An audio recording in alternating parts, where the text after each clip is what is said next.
नमो बुद्धाय। क्या आज की क्लास शुरू की जाए सर? जी, शुरू की जाए। जी धन्यवाद सर।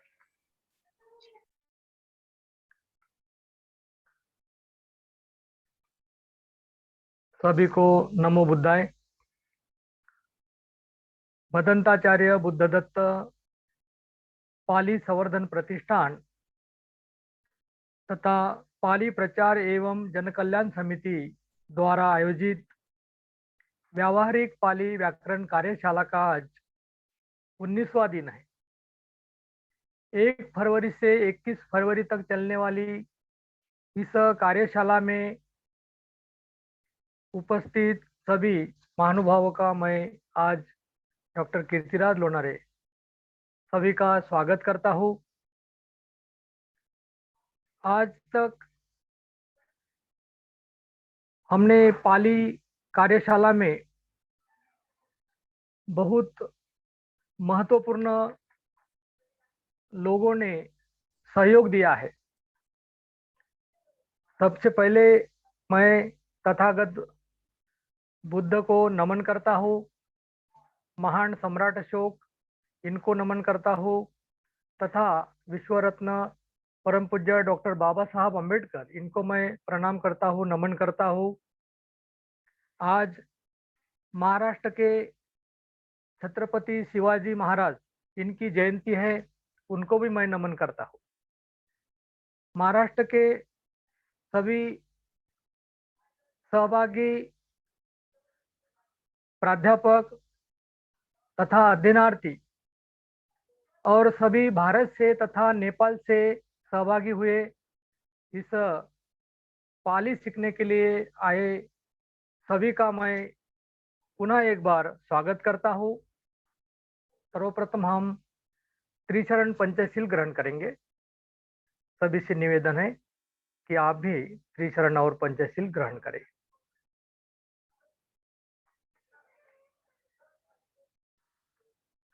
अरहं सम्मा संबुद्धो भगवा बुद्धं भगवन्तं अभिवादेमि। स्वाखातो भगवता धम्मो धम्मं नमस्सामि। सुपटिपन्नो भगवतो सावक संगो संघं नमामि। नमो तस्स भगवतो अरहतो सम्मा संबुद्धस्स। नमो तस्स भगवतो अरहतो सम्मा संबुद्धस्स।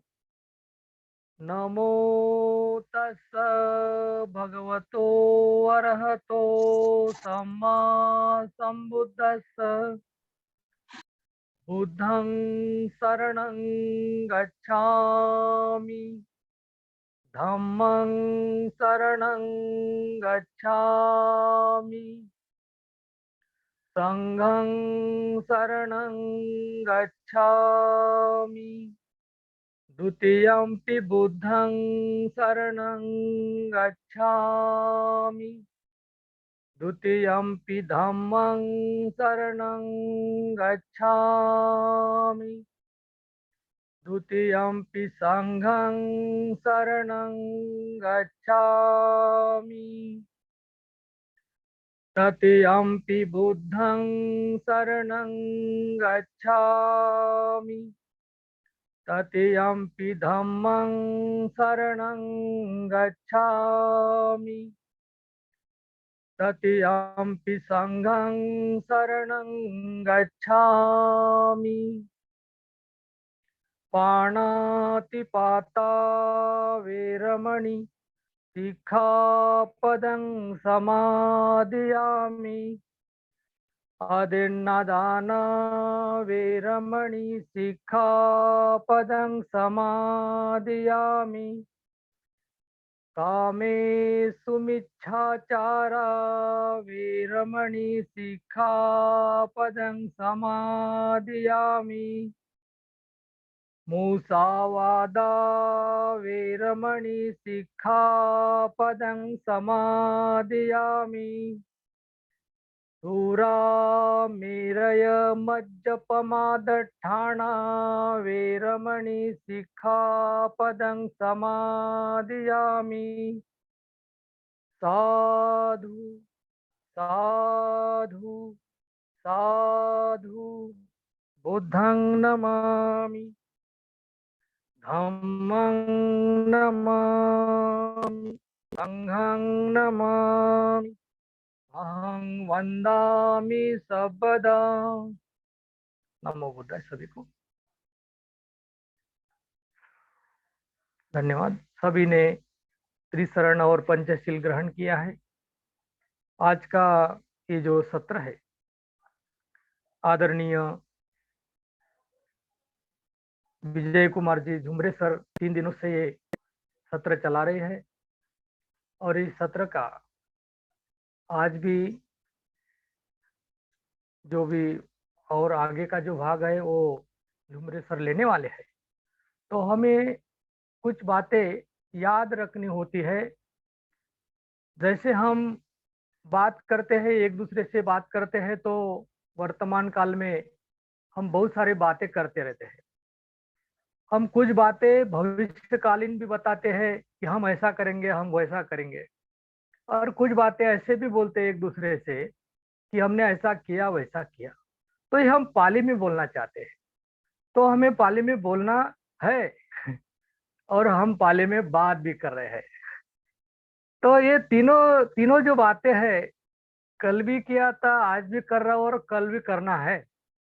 ये तीनों काल के जो शब्द है, वाक्य है, हमें सुचारू रूप से ये हमें ध्यान रखना है। तो आदरणीय झुमरे सर बहुत ही अच्छे तरीके से बहुत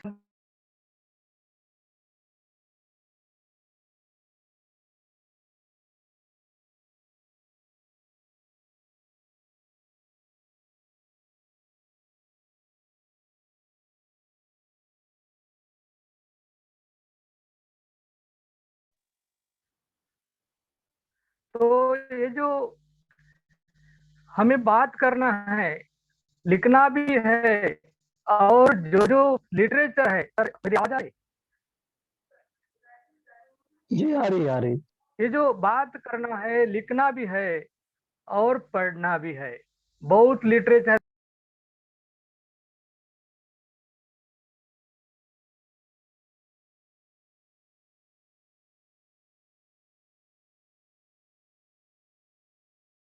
सही मायने में हम देखते हैं।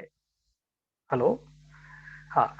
तो ये जो लिटरेचर तो हमें पढ़ना है, तो सिर्फ पढ़ना ही नहीं, तो समझना भी है। जैसे कोई भी वाक्य हम लिटरेचर से पढ़ते हैं कि जैसे अत्ता ही अतनो नाथो।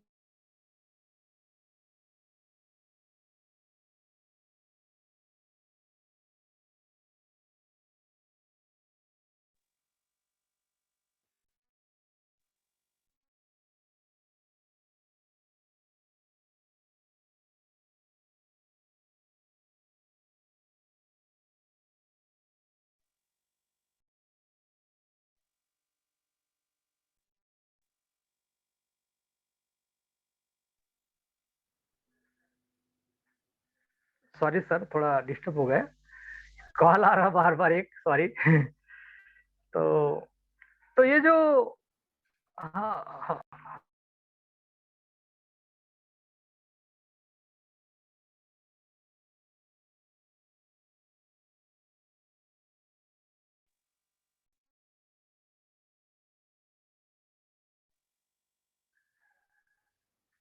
बहुत सारे लोग ज्वाइन होने के लिए कॉल करते हैं। कॉल करने की जरूरत नहीं रहती, डायरेक्ट ज्वाइन हो सके, लेकिन कॉल करना अभी ज्वाइन हो क्या करके ऐसा भी हो रहा। तो सॉरी, एक बार और। तो हम जब बात करते हैं अत्ता ही अतनो नातो की, तो पहले अत्ता ही क्या है? ही। अत्ता ही अतनो। ओ, आवाज आ रही सर? जी मेरी आवाज आ रही सर? आ रही ना सर? हाँ जी, आ रही है। निरंजन सर आवाज आ रही ना? आ ओके रही है, ओके, आ रही है। कोई तो भी बोल रहे थे आवाज नहीं थी कर। तो अत्ता ही अतनो नाथो ओ, जैसे ये जो स्वर रहते हैं ये भी ख्याल रखना है हमें, पढ़ते पढ़ते हमें ये भी एक एक शब्द हम जब पढ़ेंगे तो शब्द पढ़ते वक्त हमें आखिर में क्या है, ओ आ संग, संग है कि अंग है कि नहीं है कि क्या है भाई, स्मा है कि मी है, ये सभी हम पढ़ते जाएंगे जब जब हमें याद रहेगा कि हमको जुम्मारे सर ने ऐसे ऐसे बताया था, लोनारे सर ने वैसे वैसे बताया था, रोजा मैडम ने वैसे वैसे बताया था, और गढ़पाल सर जी तो हमें हर बार ये प्रॉपर लेवल पे बताते हैं।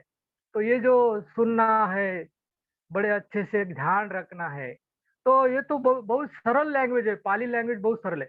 हम जब महाराष्ट्र में बात करते हैं ना मराठी, तो मराठी का 50% जो मराठी है ना वो पाली से आया वाला है। डायरेक्ट डायरेक्ट वर्ड है। हाँ डायरेक्ट वर्ड है, कमल नमन कर, कमल नमन कर, कमल भी शब्द है, नमन तो नमन डायरेक्ट शब्द है, कर जो शब्द है, कर शब्द से तो बना है सब, करना है, खाना है, पीना है, कर करने खाने पीने अपन तो ये जो शब्द है ये पारंपरिक जो हम मूल शब्द बोले, मूल शब्द ख्याल रखना है।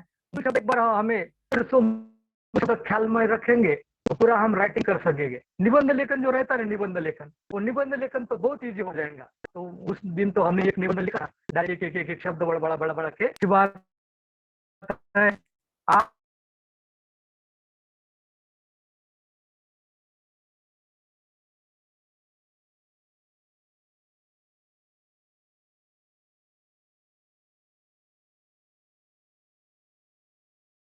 के हमें उन्होंने पढ़ाया है, सिखाया है। तो ये तो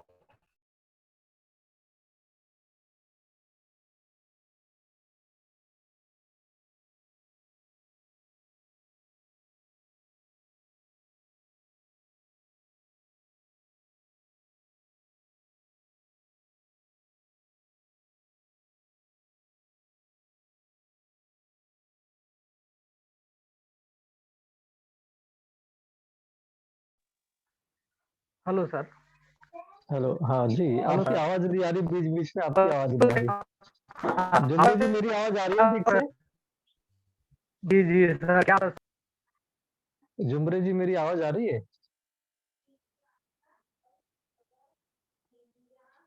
बहुत सारे रिलेशन के बारे में कब आ रहे कैसे वगैरह, तो I was sorry for disturb, लेकिन हाँ, हो जाएगा, वो सॉल्व हो जाएगा। मेरी तो आवाज आ रही है देखिए मैं आपको? 2 मिनट लूंगा आपके। मेरी आवाज आ रही है आपको? जी सर, जी सर आ रही, जी सर आ रही है। मेरी आ रही क्या सर? बिल्कुल आ रही है, हाँ हाँ, बताइए। हाँ सर हम ओके। लेंगे आज क्लास ना, आज की, हाँ जी। हाँ यस सर। तो देखिए एक चार्ट हम बनाएंगे, आपको भी बनाना है, हम भी बना रहे हैं। तो उसमें क्या करेंगे, काल के प्रत्यय लिखेंगे। जैसे वर्तमान काल है तो वर्तमान काल में एक वचन और बहुवचन होता है कि नहीं? भूतकाल है, भूतकाल में हम क्या करेंगे, एक वचन बहुवचन करेंगे, अनेक वचन करेंगे, और भविष्य का काल में वैसे करेंगे। तो एक चार्ट हम बनाएंगे, टेबल तैयार करेंगे, और उसमें प्रथम पुरुष, द्वितीय पुरुष और तृतीय तृतीय पुरुष हम बनाएंगे। जैसे उत्तम पुरुष, मध्यम पुरुष और प्रथम पुरुष हम बनाएंगे। तो उसमें क्या करना है, एक एक वर्ड तो डालना है हमें, मी सी ती म थ अंति, 3 शब्द इधर, 3 शब्द उधर, एक वचन और अनेक वचन हो गए, है ना? और भूतकाल में क्या करेंगे, इंग, ई, ई, इम, इत्थ, इंसु, बस ये तीन तीन शब्द तो बनाना है। और आगे भविष्य काल में क्या करेंगे, इस्सामी, इस्सी, इस्सती, और अनेक वचन में करेंगे इस्साम, इस्सथ और इस्संती। ये हमें भी थोड़ा क्रिएशन करना है।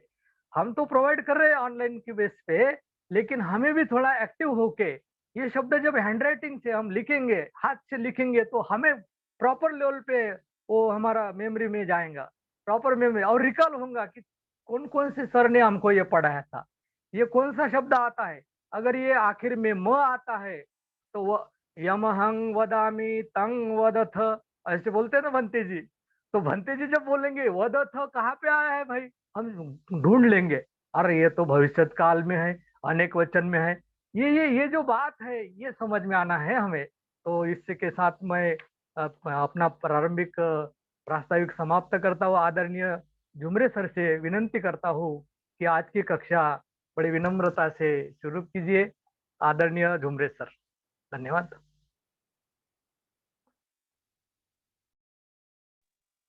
लोनारे जी, आज की कक्षा मैं लेने वाला हूँ। सॉरी सॉरी सॉरी, तो थोड़ा हाँ, आज के थोड़ा सा मैं बोलने का रहेगा। झुमरे सर का तो आज की कक्षा थी, लेकिन आदरणीय डॉक्टर प्रफुल्ल जी गढ़पाल सर आज की कक्षा लेंगे। बहुत ही अच्छी बात है, सबके लिए बहुत बड़ी बात है ये, क्योंकि सर का काम बहुत बिजी रहता है, दिन भर काम रहते हैं, एग्जाम का पीरियड है, और वहाँ पे ऑनलाइन भी पढ़ाते हैं, और क्या मुक्त विद्यापीठ को भी पढ़ाते हैं सर। और सभी 25 सर को, तो 25 काम से 26 काम हमें सर प्रॉपर लेवल पे देते हैं। तो बहुत बहुत धन्यवाद आज आपका सर। आप कृपया आज के क्लास शुरू कीजिए। धन्यवाद। जी, बहुत बहुत धन्यवाद आपका।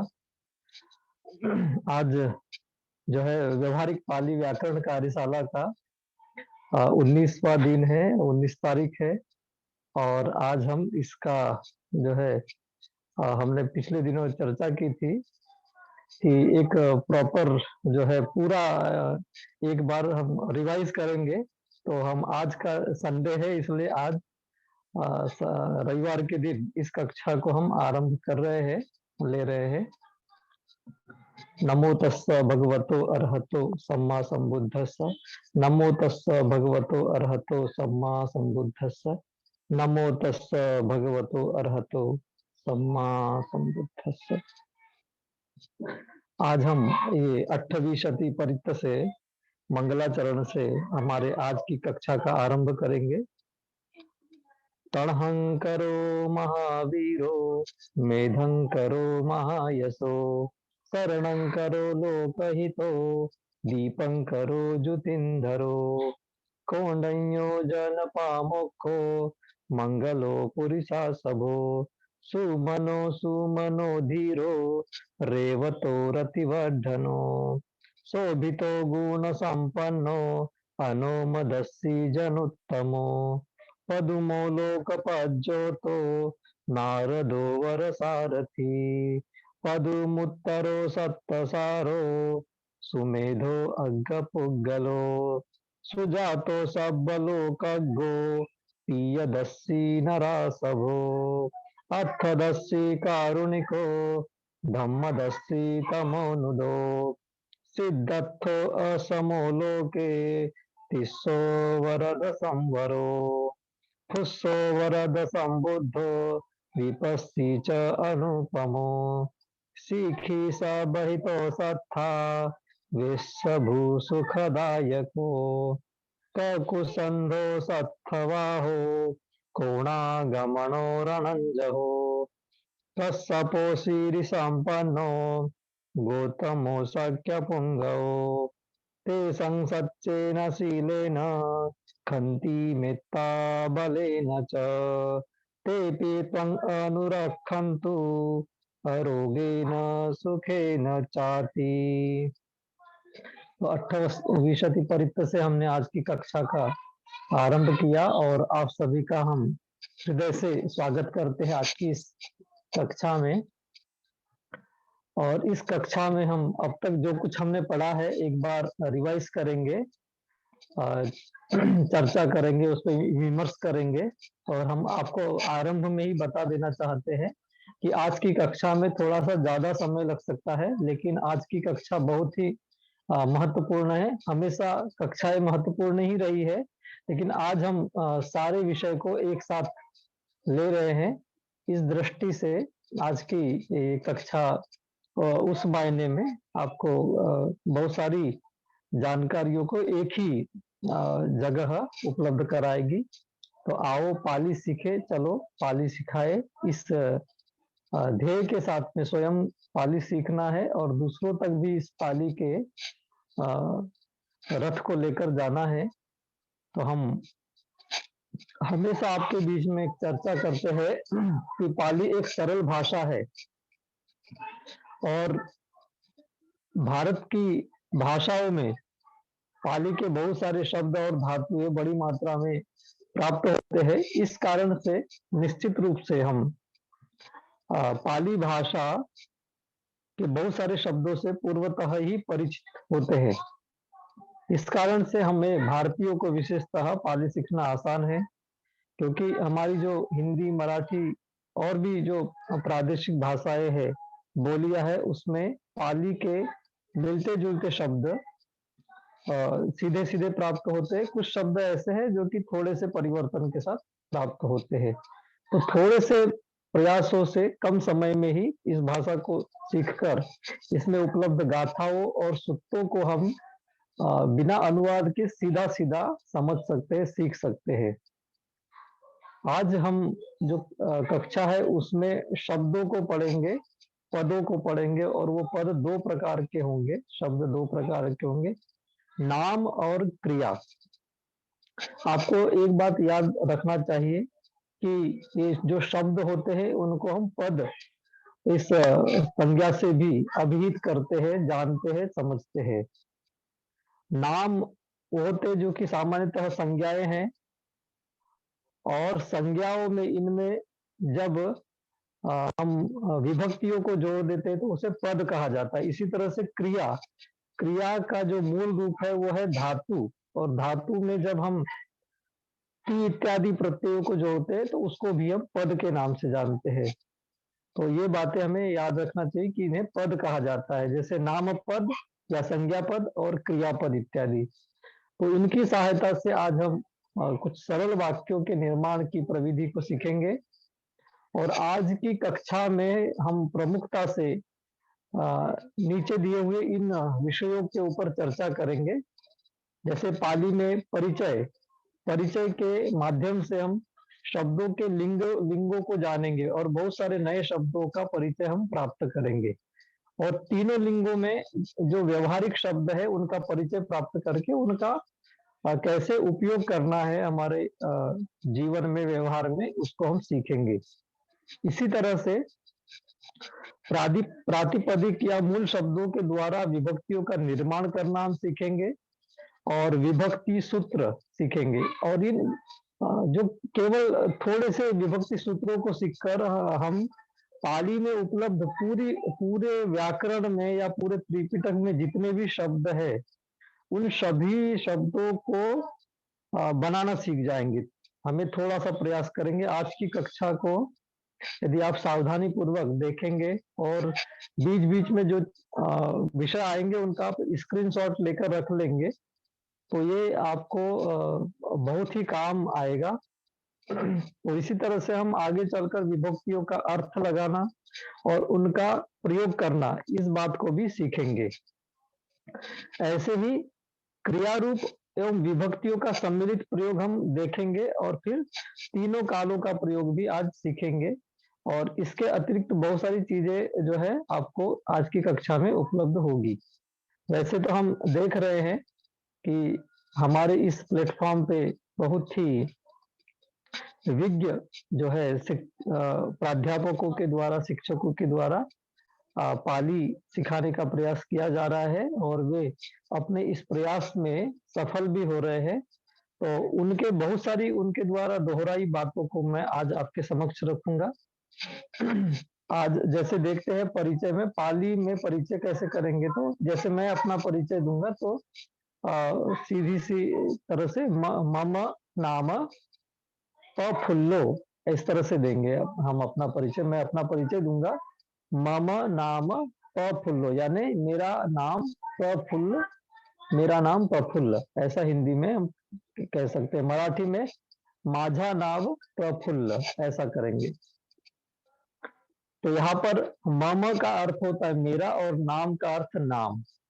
जैसे अभी हमने थोड़ी देर पहले ही कहा था कि बहुत सारे शब्द ऐसे हैं जो कि पहले से हमको परिचित है। नाम शब्द हिंदी मराठी वगैरह सभी भाषाओं में है, ऐसे पाली में भी इसको नाम ही कहते। तो मम नाम, यानी ये समझे कि एक वाक्य है तो एक वाक्य में से दो शब्द ऐसे होंगे जो कि आपको पाली में भी कॉमनली मिलेंगे।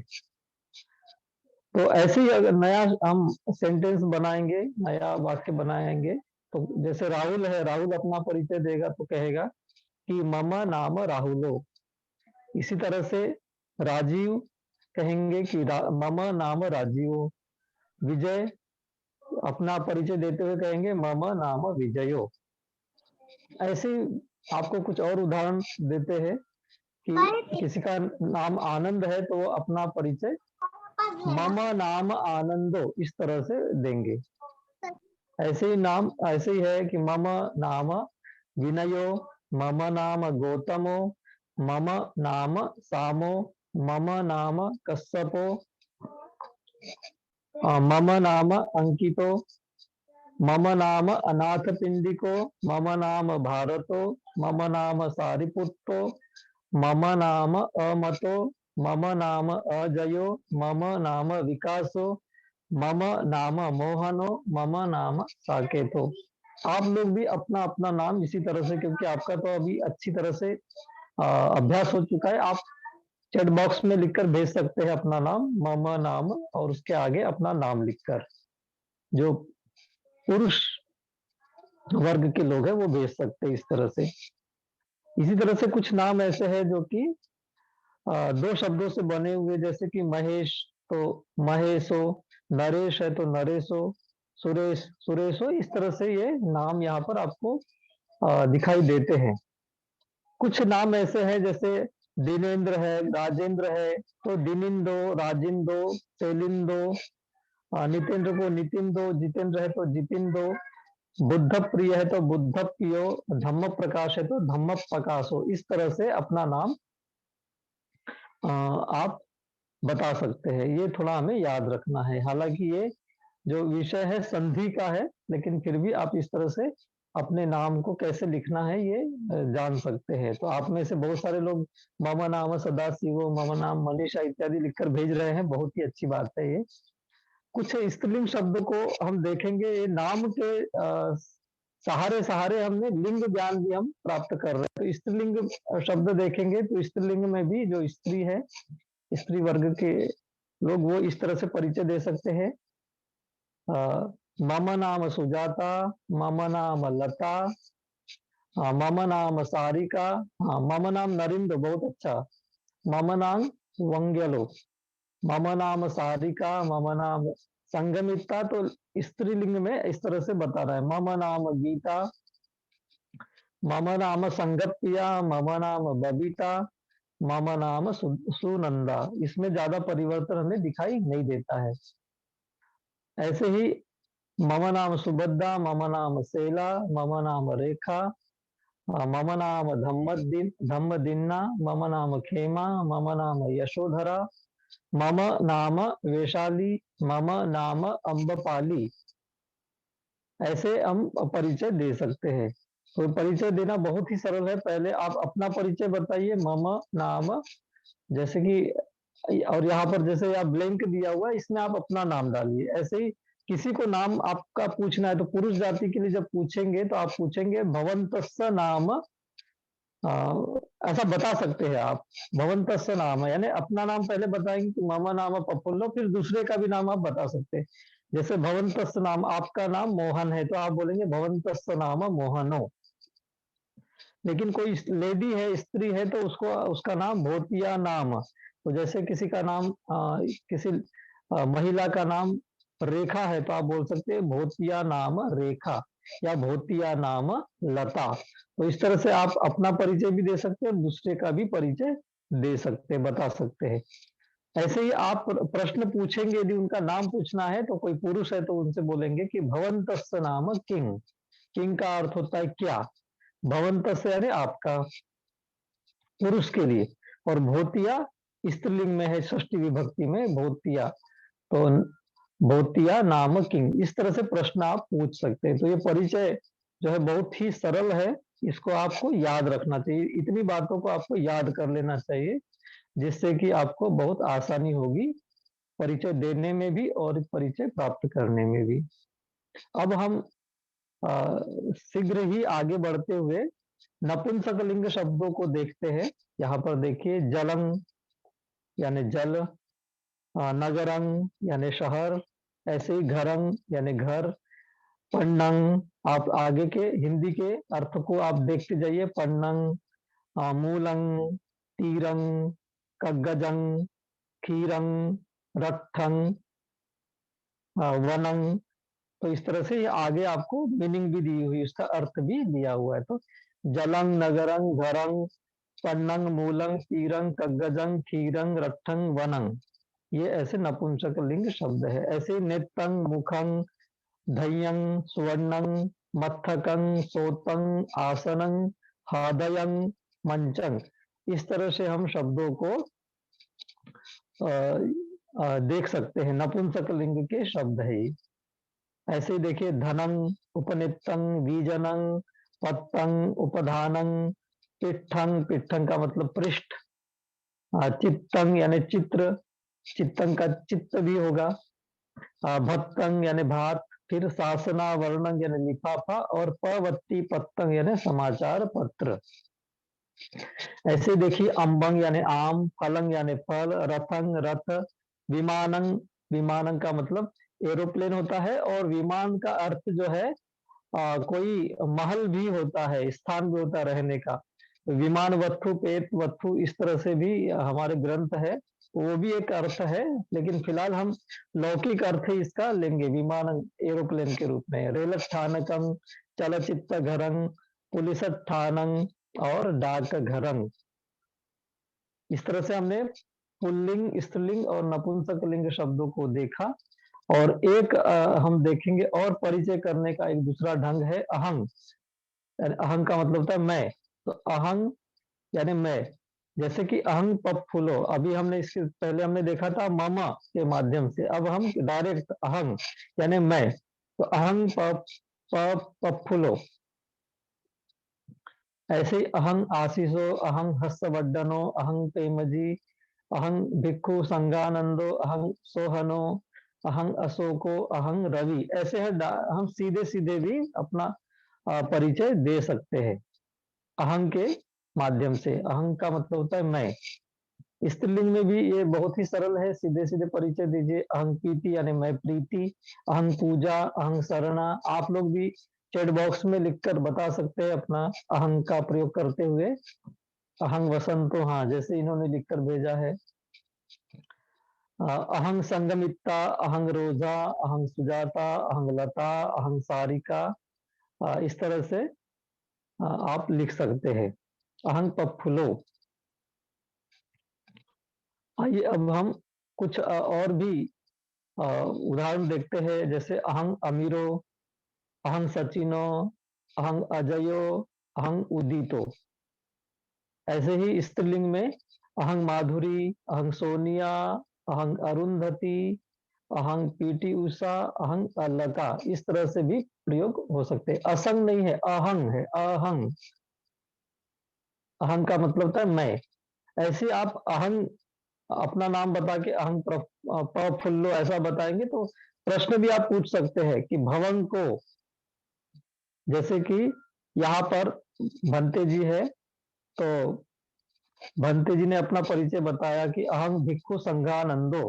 फिर वो जो लड़का है उससे पूछ रहे हैं भवन को, यानी आप कौन है, और जो लड़की है उससे पूछेंगे तो भोति का, आप कौन है। ऐसा स्त्रीलिंग के लिए भोति का प्रयोग करेंगे, और पुल्लिंग में भवन, भवन का मतलब होता है आप। तो भवन के साथ को का प्रयोग करेंगे, प्रश्नवाचक शब्द सर्वनाम, और भोति के लिए का, तो भोति का ऐसा होगा। ये प्रश्न पूछने का भी तरीका बहुत ही आसान है। आप में से बहुत सारे लोग यहाँ पर हमारे जो हमने पूछा है तो चैट बॉक्स के माध्यम से अपना परिचय दे रहे हैं। सभी को बहुत बहुत धन्यवाद है। तो हमने अभी जो तीनों लिंग देखे हैं उसको आइए थोड़ा संक्षेप में भी हम देखते हैं। जैसे पुल्लिंग है, स्त्रीलिंग है और नपुंसक लिंग। तो पुल्लिंग के बारे में हम चर्चा करेंगे। तो पुल्लिंग शब्द कौन से होते हैं? जो शब्द पुरुष जाति के बोधक होते हैं। जैसे बालको बुद्धो रुक्षो मुनि ज्ञानी धम्मयु स्वयंभू चित्तगो इत्यादि। ऐसे ही स्त्रीलिंग शब्द है तो ये स्त्री जाति के बोधक होते हैं, जैसे कि बालिका, उपासिका, कविता, भूमि, लेखनी, नदी, धेनु, वधु इत्यादि। ऐसे ही नपुंसक लिंग शब्द में देखेंगे तो ये शब्द ऐसे होते हैं जो कि पुरुष और स्त्री के अतिरिक्त शब्द होते हैं। और इनमें फलंग, पोत्थकंग, अट्ठी, आयु इत्यादि शब्द आते हैं। तो पुल्लिंग में आपने देखा है अभी तक अकारांत पुल्लिंग शब्द थे, तो उसमें बालको, अशोको, मोहनो, सोहनो इस तरह के शब्द हमने देखा था। स्त्रीलिंग में तो ज्यादा कुछ परिवर्तन हुआ नहीं था, सीधे बालिका, उपासिका, कविता इत्यादि तरह के शब्द हमने देखे थे। नपुंसक लिंग में थोड़ा सा हमको उच्चारण में भेद लगा था। फलंग, पोत्थकंग, पुप्फंग, पिट्ठंग, धनंग इस तरह के शब्द आए थे, तो जिसमें अनुस्वार होता है, निग्रहित का प्रयोग होता है, वो नपुंसक लिंगी शब्द होते हैं, जो कि पुरुष और स्त्रीलिंग के अतिरिक्त शब्द होते हैं। अब हमको ये देखना है कि ये 3 तरह के शब्द है। इन 3 तरह के जो शब्द है उनके पाटिपदिक को हमको जानना है। पाटिपदिक का अर्थ होता है मूल शब्द, इसको प्रातिपदिक कहा जाता है। संस्कृत में, हिंदी में, मराठी में इसको प्रातिपदिक कहते हैं। पाली में तो पाटिपदिकं कहा जाएगा।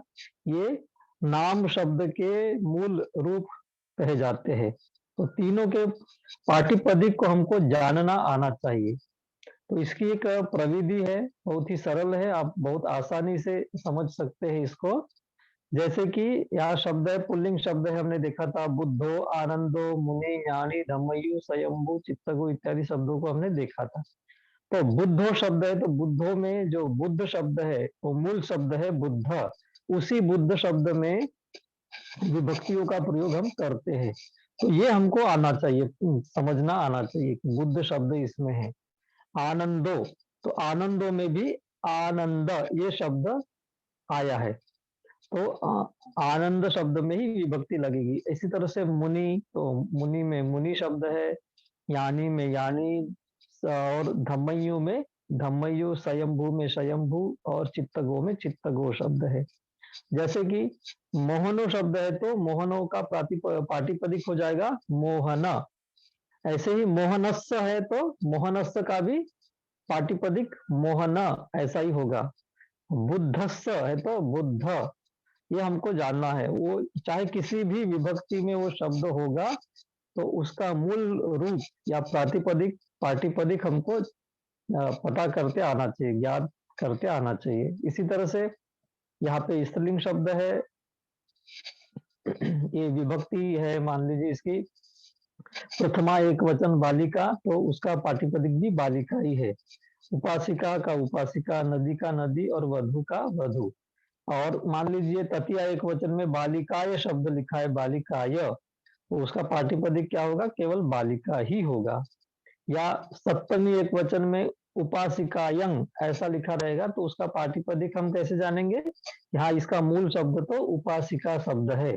तो ऐसे हमको जानना है, हमें समझना पड़ेगा, ये बहुत ही जरूरी है ये जानना। ऐसे ही नपुंसक लिंग में फलंग, विमानंग, अट्ठी, आयु ये शब्द है, तो फलंग का मूल शब्द होगा फल। और फलानी भी है, तो हम उसको उसका मूल शब्द हम कैसे जानेंगे, फल। फल शब्द में ही प्रत्यय लग के फलानी बना है, या फलेन बना है, या फलस बना है, तो जो भी शब्द होगा उसका मूल शब्द हमको समझना चाहिए कि ये मूल शब्द क्या है। ऐसे ही विमानंग का विमान, और अट्ठी का अट्ठी, और आयु का आयु होगा। ये बहुत जरूरी इसलिए है कि इन्हीं मूल शब्दों में ही हमें विभक्तियों का प्रयोग करना होगा। और विभक्तियों के बारे में आप जानते ही है कि ये हमेशा प्रातिपदिकों में ही विभक्तियों का प्रयोग होता है, मूल शब्दों को में ही विभक्तियों का प्रयोग हम करते हैं। इसी तरह से ये प्रातिपदिकों को जानना इसलिए भी आवश्यक है क्योंकि और भी व्याकरणिक प्रक्रियाओं में इनकी जरूरत पड़ती है। समास इत्यादि में भी जब हम करते हैं, तो समास भी तभी लगता है कि दो शब्द जब प्रातिपदिक के रूप में बिना किसी विभक्ति के रूप में आपस में जुड़ते हैं, और बाद में फिर जो अंतिम शब्द होता है उसके साथ में विभक्ति चिन्हों का प्रयोग होता है। इसलिए भी यानी कई व्याकरणिक प्रक्रियाओं में इसकी आवश्यकता पड़ेगी प्रातिपदिक जानने की, इसलिए इसको ठीक तरह से समझना चाहिए, जानना चाहिए। आपको बता देना चाहते हैं कि पाली में 7 विभक्तियां, अभी तक आपने तो पढ़ा ही है, 7 विभक्तियों के बारे में अच्छी तरह से जानकारी प्राप्त की है। तो 7 विभक्तियां है, और ये भी आपको अच्छी तरह से ज्ञात है कि 2 वचन है, एक वचन और अनेक वचन। अनेक वचन को बहुवचन भी कहा जाता है। 7 विभक्तियां इस तरह से है: प्रथमा विभक्ति, इसको प्रथमा विभक्ति कहते हैं, द्वितीय विभक्ति, तृतीया विभक्ति, चतुर्थी विभक्ति, पंचमी विभक्ति, छठी विभक्ति, सप्तमी विभक्ति। उसके बाद आलपनंग का प्रयोग होता है। तो विभक्ति को हम विभक्ति कहते हैं पाली में, विभक्ति। प्रथमा विभक्ति, द्वितीय विभक्ति, तृतीय विभक्ति, चतुर्थी विभक्ति, पंचमी विभक्ति, छठी विभक्ति और सप्तमी विभक्ति। और यहाँ पर हम जो है कुछ सूत्र है, इसके बारे में अभी हम ज्यादा चर्चा नहीं करना चाहते, लेकिन उस सूत्र में देखिए कि 7 शब्द है, और 7 शब्द में प्रथमा, द्वितीय, तृतीय, चतुर्थी, पंचमी और छठी, सप्तमी, ये 7 विभक्तियों के जो है संक्षिप्त जो है सूत्र रूप में अक्षर आपको प्रत्यय इसमें प्राप्त होते हैं। पहला अक्षर एक वचन का और दूसरा अक्षर बहुवचन का प्रतीक है। इसको हम आगे देखेंगे। यहाँ पर देखिए, ये पुल्लिंग शब्द है। पुल्लिंग, अकारांत पुल्लिंग कोई शब्द आप लेंगे, इस सूत्र को आपको याद करना पड़ेगा अच्छी तरह से। ये थोड़ा आपको प्रयत्न पूर्वक याद करना है कि पुल्लिंग, अकारांत पुल्लिंग शब्द है। जैसे सुगत शब्द है, तो सुगत शब्द में हम आसानी से सुगत शब्द के विभक्तियों को बना सकते हैं। तो कैसे होगा कि सुगत शब्द में ओ जोड़ेंगे तो सुगतो, और आ जोड़ेंगे तो सुगता। तो एक वचन और अनेक वचन एक ही बार में बन गया प्रथमा विभक्ति का।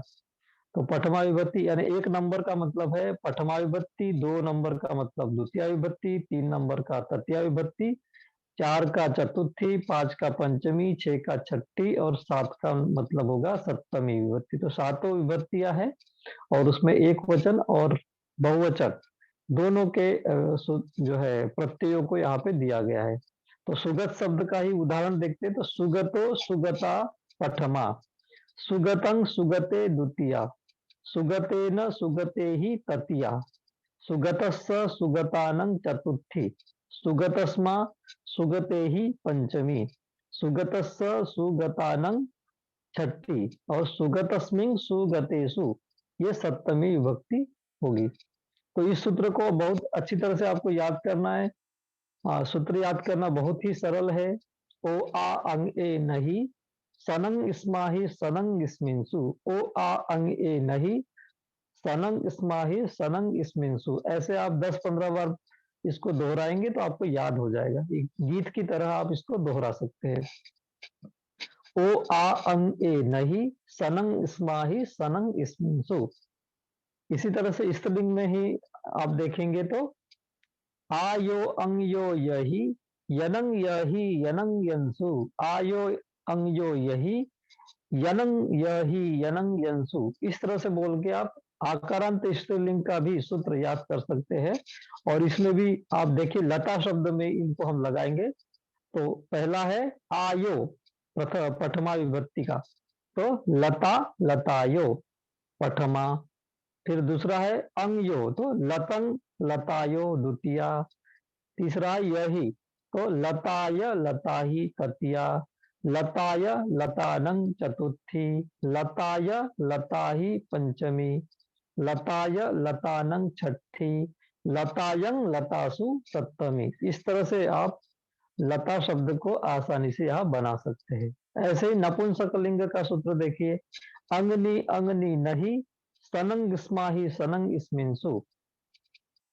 तो फल शब्द को यहाँ रखकर देखेंगे तो फलंग, फलानी प्रथमा, फलंग, फलानी द्वितीया, फलेन, फले ही तृतीया, फलस्स, फलानंग चतुर्थी, फलस्मा, फले ही पंचमी, फलस्स, फलानंग छठी, फलस्मिंग, फलेसु सप्तमी। तो ये तीनों सूत्रों को आप अच्छी तरह से याद कर लीजिएगा। याद करना बहुत जरूरी है। और अकारांत पुल्लिंग के सैकड़ों शब्दों को केवल एक सूत्र से ही आप बना सकते हैं, चाहे वो सुगत शब्द हो, मोहन शब्द हो, अ, इस तरह का कोई भी शब्द, प्रफुल्ल शब्द का भी आप बना सकते हैं, अंकित शब्द का, और भी जितने भी इस तरह के आनंद शब्द है, तो आनंदो, आनंदा, आनंदं, आनंदे, आनंदेन, आनंदेहि, आनंदस्य, आनंदानं, आनंदस्मा, आनंदेहि, आनंदस्य, आनंदानं, आनंदस्मिन्, आनंदेषु। इस तरह से बहुत आसानी से आप जो है आ, इस इन सूत्रों के माध्यम से बना सकते हैं। आपको इसका ये अकारांत शब्द है, आकारांत है, क्या है इसकी, इसके बारे में थोड़ा जानना चाहिए। जैसे अकारांत पुल्लिंग, कोई अकारांत पुल्लिंग शब्द कैसे जानेंगे, तो उन शब्दों को हम विभाजित करेंगे, अक्षरों को विभाजित करके हम समझ सकते हैं। जैसे कि न र शब्द है, तो न हलंत प्लस अ, न हो गया, आधा न और अ, तो न। ऐसे र हलंत प्लस अ, र, तो न र, अंत में आ गया है अ अंत में है, अकार अंत में, अ को अकार भी कहते हैं, अंत वाले को अकार अंत में है, तो अकार अंत में है, इसलिए इसको अकारंत या अकारंत पुल्लिंग शब्द कहेंगे। चूंकि पुल्लिंग शब्द है तो अकारंत कहेंगे, अकार अंत में है इसलिए इसको अकारंत। ऐसे ही आ है, लता शब्द है, तो लता शब्द में भी अंत में आया है आ, तो आकार अंत में है इसलिए इसको आकारंत स्त्रीलिंग शब्द कहेंगे। ऐसे ही जल शब्द है, तो जल में हमको पाटीपदिक शब्द पहले उसका देखना है, पाटीपदिक में भी फिर उसके हम और भी विभाजन करेंगे, विच्छेदन करेंगे, तब हमें पता चल जाएगा कि अ अंत में है इसलिए अकार अंत में, और जल शब्द नपुंसक लिंग में है इसलिए इसको अकारांत नपुंसक लिंग जल शब्द शब्दों, ऐसा हम बोलते हैं। अब हम अ, अभी हमने जो देखा है पुल्लिंग शब्द का, सुगत शब्द है तो सुगतो, सुगता, सुगतं, सुगते, सुगतेन, सुगते ही, सुगतस्स, सुगतानं, सुगतस्मा।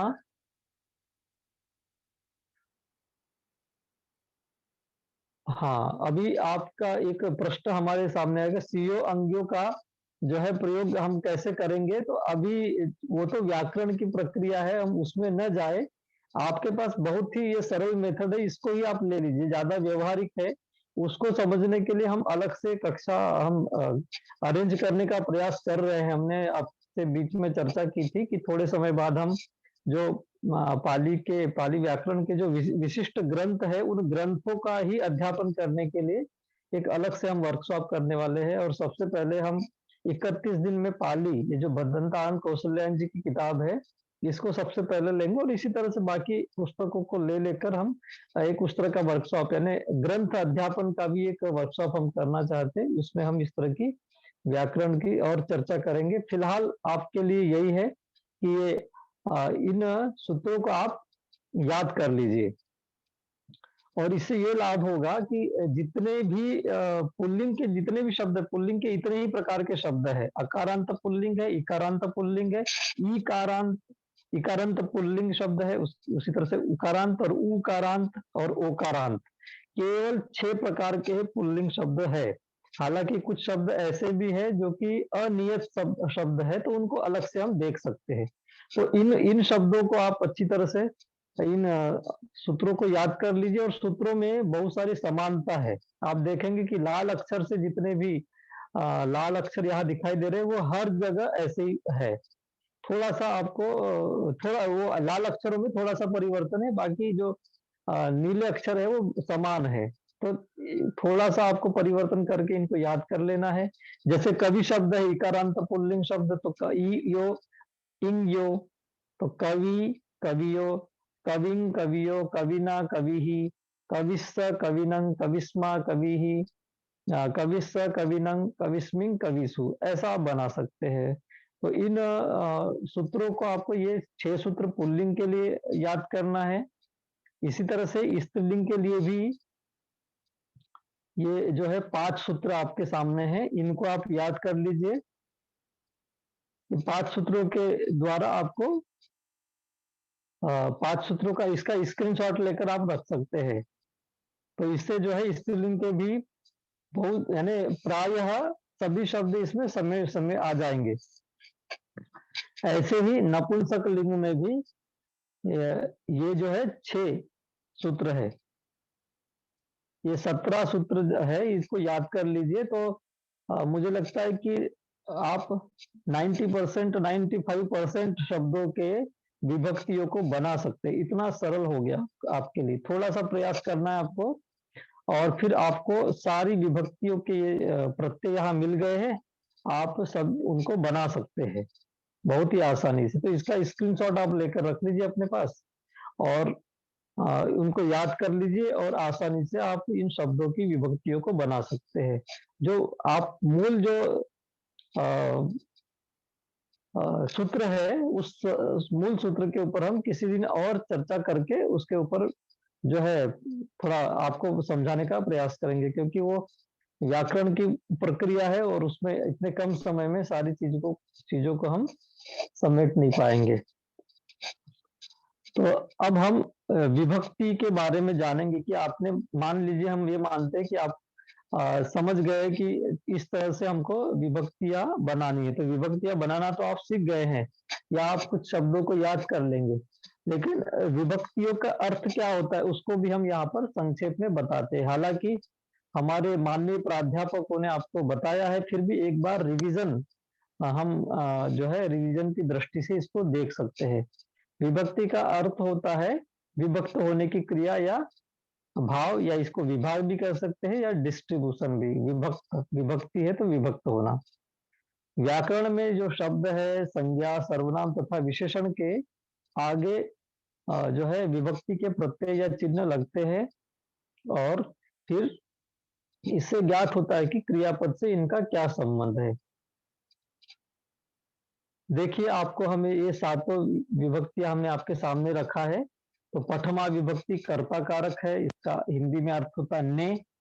द्वितीय विभक्ति कर्म कारक है, इसका अर्थ होता है को। तृतीय विभक्ति करण कारक है, इसका से या द्वारा अर्थ होता है हिंदी में।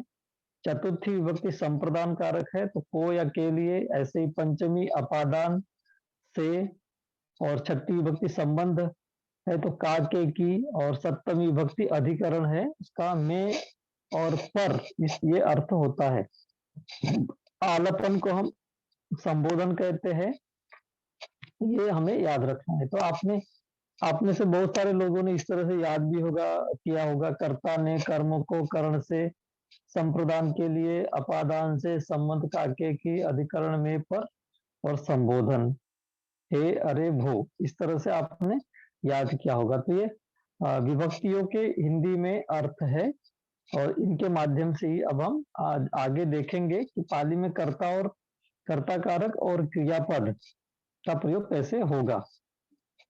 एक वाक्य में हम एक वचन में देखते हैं कि पाली में वर्तमान काल में दूसरों के लिए जिस क्रियापद का हम प्रयोग करते हैं उसमें ती प्रत्यय को हम जोड़ते हैं। जैसे कि बालको गच्छति, क्योंकि ये बालक कोई और है, दूसरा है, इसके बारे में चर्चा की जाती, तो बालको गच्छति, गच्छ में ती प्रत्यय हमने जोड़ दिया एक वचन में।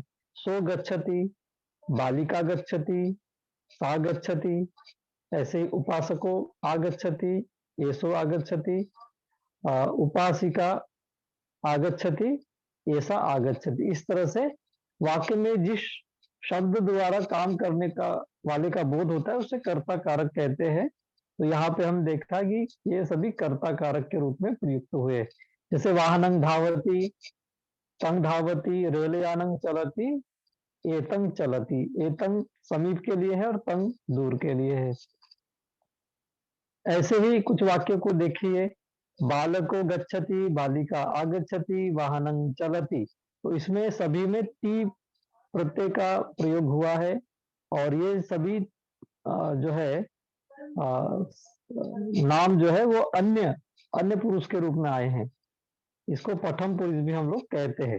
प्रथम पुरुषों में एक वचन के लिए ती, और इसका सूत्र है दूसरे के लिए ती या अन्यस्य करते ती, यानी दूसरे के लिए हमें ती का प्रयोग करना है।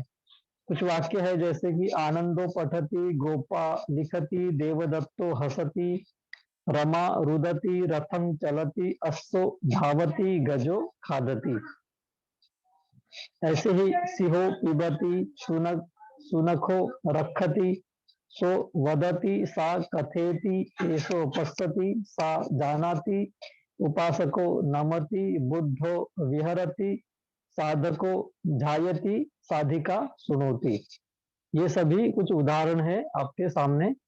कुछ और भी क्रियापदों के उदाहरण को देखते हैं, क्योंकि हम दूसरों के लिए प्रयोग कर रहे हैं, ये हमें याद रखना है। बालको पठति बालिका लिखति महिला भाषेति पुरुषो सुनोति उपासिका नमति सामनेरो पश्यति। ऐसे ही बालिका ददाति सामनेरो गणहाति अश्वो धावति गजो चलति अजा खादति बलिवद्धो पीबति। आगे एक और देखिए कि गायको गायति नच्चकी नच्चति अध्यापको पाठयति बालको गच्छति नारी हसति शिशु रुदति। इस तरह से हमने अभी टी का प्रयोग देखा है। तो इसमें हमें पुरुष में हमेशा ये याद रखना है कि अहंग, हमने अहंग देखा, अहंग का अर्थ होता है मैं, और अहंग के साथ में हमेशा मी लगाएंगे। तो जैसे पठ धातु है तो पठ में पठामी, अहंग पठामी। मी प्रत्यय स्वयं के लिए प्रयोग करेंगे हम। ऐसे त्वंग पठसी, त्वंग के साथ में सी का प्रयोग, और बाकी जितने भी एक वचन में जितने नाम आएंगे और उनके साथ जो क्रिया रहेगी, धातु रहेगी, उसमें टी का प्रयोग करेंगे। अहंग और त्वंग को छोड़कर एक वचन में बाकी सबके साथ में हम टी का प्रयोग करेंगे। अहंग जो है, अहंकार होता है मैं, ये उत्तम पुरुष में होता है। ऐसे ही त्वंग यानी तुम, या मध्यम पुरुष या मध्यम पुरुष में। ऐसे ही अन्य जितने भी वर्णित वस्तु या व्यक्ति हैं उनको प्रथम पुरुषों या अन्य पुरुष के अंतर्गत हम रखेंगे, अन्य पुरुषों इसमें रखेंगे। तो ये हमें याद रखना है। हमेशा अहंग के साथ में मी का प्रयोग करेंगे। ये उत्तम पुरुष है, क्योंकि हम ये जानते हैं कि प्रत्येक व्यक्ति स्वयं के लिए उत्तम पुरुष है। इसलिए अपने लिए, स्वयं के लिए हम अहंग और स्वयं के लिए मी का प्रयोग करेंगे, स्वयं के लिए अहंग के साथ। त्वंग, त्वंग के साथ में सी का प्रयोग करेंगे एक वचन में। त्वंग पठसी, त्वंग गच्छसी, त्वंग धावसी, इस तरह से ये मध्यम पुरुष है। और बाकी जितनी भी चीजें या व्यक्ति है उनके लिए, उन्हें प्रथम पुरुषों या अन्य पुरुषों, अन्य पुरुष कहते हैं, क्योंकि वो अन्य ही है, इसलिए अन्य पुरुष कहते हैं या प्रथम पुरुषों कहते हैं। तो ये याद रखेंगे तो आपको बहुत ही इजी हो जाएगा, सरल हो जाएगा। तो विभक्तियों को हम समझने का प्रयास करते हैं। आइए पहला ही हम देखते हैं कि यो करोति सो कर्ता। जो करता है, जो कार्य करता है, उसको कर्ता या कर्ता कहेंगे। पाली में इसको कर्ता कहा जाता है। तो यो करोति सो कर्ता। तो जैसे कि पुरुषो करियं करोति, पुरुषो टंकेति, पुरुषो पठति, पुरुषो लिखति, ऐसा हम इसमें प्रयोग करेंगे। तो जो कार्य करता है उसको कर्ता कहते हैं। इसके पहले हमने इसके लिए बहुत सारे उदाहरण देखे, जैसे कि भिक्षु गणहाति, उपासिका ददाति। तो ये जो भी कार्य करते हैं वो सभी कर्ता के अंतर्गत आएंगे। कम में द्वितीय, ये हम देखते हैं कि वाक्य में क्रिया का फल जिस शब्द पर पड़ता है उसे कर्म कहते हैं, अथवा जिसके प्रति क्रिया की जाती है वो कर्म कहलाता है। जिसके प्रति क्रिया करते हैं, जैसे कि बालको फलं खादति, तो फल शब्द जो है, फल शब्द के प्रति क्रिया की जा रही है। तो बालको फलं, ये कम्म है और कम्म में द्वितीय विभक्ति होती है। तो बालको फलं खादति, बुद्धो जेत वनं गच्छति, माता धनं ददाति, आनंदो सुत्तं संगायति, उपासको धम्मं जानाति, राजा दानं ददाति, उपासिका भोजनं पचति। मुझे लगता है कि आपको जरूर ही आज की इस कक्षा से भी कुछ रिवीजन हो रहा होगा। यदि ऐसा है तो आप जो है यस या नो ऐसा लिखकर कुछ भेजेंगे तो हमें भी पता चलता रहेगा कि हाँ, आपको कुछ रिवाइज हो रहा है, कुछ नई चीजें भी पता चल रही है, या पुराना पुनस्मरण हो रहा है। अब हम आगे देखेंगे बहुत ही इंटरेस्टिंग विषय पर हम आ गए हैं अब। साधने ततिया, ये ततिया विभक्ति है। ततिया विभक्ति में साधन का प्रयोग होता है, यानी हम जिस भी साधन की मदद से अपने कार्य को संपादित करते हैं तो उसमें ततिया विभक्ति होती है। इसमें जो भी चीजें हमारे काम करने में, हमारे कार्य में सहायक बन जाती है, वो उनको हम ततिया विभक्ति के अंतर्गत रखते हैं। तो ये जो करण कारक है ना, इसमें हम देखते हैं कि करण का अर्थ ही होता है साधन। तो संज्ञा का वह रूप जिससे क्रिया को करने में सहायता होती है उसे करण कारक कहते हैं। जैसे कि मैं अपने मुंह से बोलता हूँ तो ये मेरे लिए साधन है या सहायक है मेरे कार्य संपादन करने में, तो इसमें तृतीया विभक्ति लगेगी। तो जहां जहां हम देखते हैं कि जो हमारे कार्य करने में सहायक हो जाता है उसमें तृतीया विभक्ति लगती है। जैसे कि ये जो हाथ है, हाथ अहं हत्ते न भोजनम खादामी, तो ये हाथ मेरे लिए भोजन करने में सहायक है, साधन के रूप में उपयोग होता है। तो यहाँ पे तृतीया विभक्ति का प्रयोग हम करेंगे। जैसे कि अहं हत्थे न भोजनं खादामी, मैं हाथ से भोजन खाता हूँ। तो से और द्वारा हम ऐसा हमने पढ़ा था, तो मैं हाथ से या हाथ के द्वारा भोजन खाता हूँ।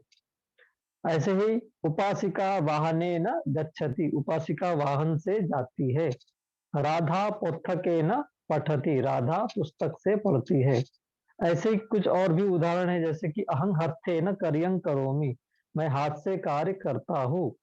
बालको दंडे न सुनखं ताड़ेति, बालक डंडे से कुत्ते को मारता है।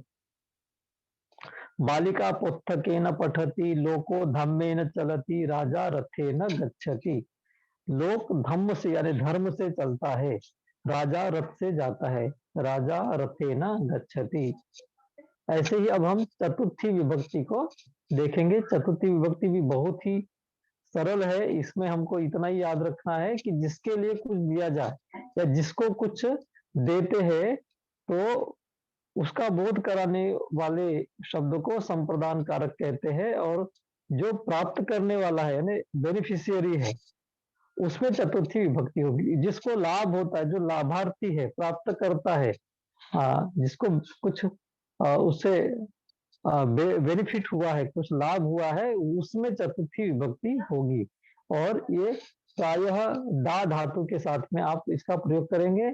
इसके लिए अन्य प्रयोग भी है, जैसे कि नमो योगे, नमो जो है नमो योगे चतुर्थी होगी, वहां भी होती है। तो कुछ और भी जगह इस तरह का प्रयोग होता है, लेकिन प्रमुखता से जहाँ लेने देने की क्रिया होती है वहां पर जो है ये देने की क्रिया में चतुर्थी विभक्ति का प्रयोग करेंगे। जैसे कि आप देखिए चित्र में, भिक्षु वानरस्य भोजनं ददाति, भिक्षु वानर के लिए या वानर को बंदर को भोजन देता है। तो भिक्षु वानरस्य भोजनं ददाति। राजा याचकस्य धनं ददाति, यहाँ ददामी हो गए, ददाती है, आपको थोड़ा याद रखना है। राजा याचकस्य धनं ददाति। वीरो विजयस्य जलं ददाति, वीर विजय को जल देता है। उपासिका भिक्षुस्य दानं ददाति। माता पुत्रस्य फलं ददाति, पिता पुत्रस्य धनं ददाति। अजयो अनिलस्य लेखनीं ददाति। बुद्धो लोकस्य धम्मं ददाति, बुद्ध लोक को धम्म देते हैं। ऐसी देखिए यहाँ पर उपासिका भिक्षुस्य दानं ददाति, उपासिका है वो भिक्षु को दान देती है। तो दाने चतुर्थी, ये सूत्र आपको याद रखना है। ऐसी अपादाने या विच्छेदे या इसको वियोग कहते हैं, अलग अलग होते हैं, उसमें पंचमी का प्रयोग करते हैं। संज्ञा के जिस रूप से किसी वस्तु के अलग होने का भाव प्रकट होता है उसे अपादान कारक कहते हैं, और अपादाने पंचमी होती है। तो अलग अलग होने का भाव जहाँ पे प्रकट होगा वहां पंचमी विभक्ति होगी। जैसे कि अहं घरस्मा गच्छामि, मैं घर से जाता हूँ। तो जहां से अलग हो रहे जिस स्थान से, तो उसमें पंचमी विभक्ति होगी। आपको याद रखना है कि अलग अलग होने की क्रिया होनी चाहिए। अहं नगरस्मा गच्छामि, मैं नगर से जाता हूँ। अहं भोपालस्मा गच्छामि, मैं भोपाल से जाता हूँ। अहं सारनाथस्मा गच्छामि, अहं नगरस्मा गामं गच्छामि, मैं नगर से गांव जाता हूँ। इस तरह से हमें याद रखना है कि मैं नगर से गांव जाता हूँ। अहं देशस्मा गच्छामि, मैं देश से जाता हूँ। अहं जापानस्मा गच्छामि, मैं जापान से जाता हूँ। अहं नेपालस्मा गच्छामि, मैं नेपाल से जाता हूँ। इस तरह से हमने पंचमी के प्रयोगों को देखा है। आज की कक्षा में आपको थोड़ा धैर्य पूर्वक जो है कक्षा को सुनने की आवश्यकता है, और बहुत सारी बातें आपको रिवाइज हो जाएगी। आप देखेंगे कि बहुत सारी चीजें आपको पता चल गई है, और जो कुछ पिछला पढ़ा है अपना वो पुनस्मरण हो गया है, और ठीक तरह से समझ में आ रहा है। तो यहाँ पर देखिए, आपका जो है जब भी नेटवर्क की समस्या होती है तो वो संबंध जुड़ाने के लिए प्रयास करता है कि इस तरह से कि इसका जो है संबंध जुड़ जाए। तो जहां जहां संबंध जोड़ने की क्रिया होगी वहां छठी विभक्ति होगी संबंध जोड़ने में। तो संबंधे छठी या छठी संबंधे, संज्ञा या सर्वनाम के जिस रूप से किसी अन्य शब्द के साथ संबंध या लगाव प्रतीत हो उसे संबंध कारक कहते हैं। तो संबंध में छठी विभक्ति होती है। जैसे कि देशस्य नाम भारतम, देश का नाम भारत। भारतस्य राजधानी दिल्ली। हाँ, आप लोग इसी तरह से चैट बॉक्स में अपनी प्रतिक्रिया भी भेजते रहिए, तो इससे पता चलेगा कि आप लोग भी सुन रहे, ठीक तरह से समझ रहे हैं।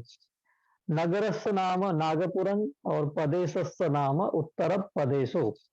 इस तरह से हम छठी विभक्ति का प्रयोग करते हैं। सिद्धर्थो राहुलस्य पिता, कुणालो अशोकस्य पुत्रो, वीतशोको अशोकस्य भ्राता, अजातशत्रु बिंबिसारस्य पुत्रो। इस तरह से हम संबंध स्थापित करते हैं।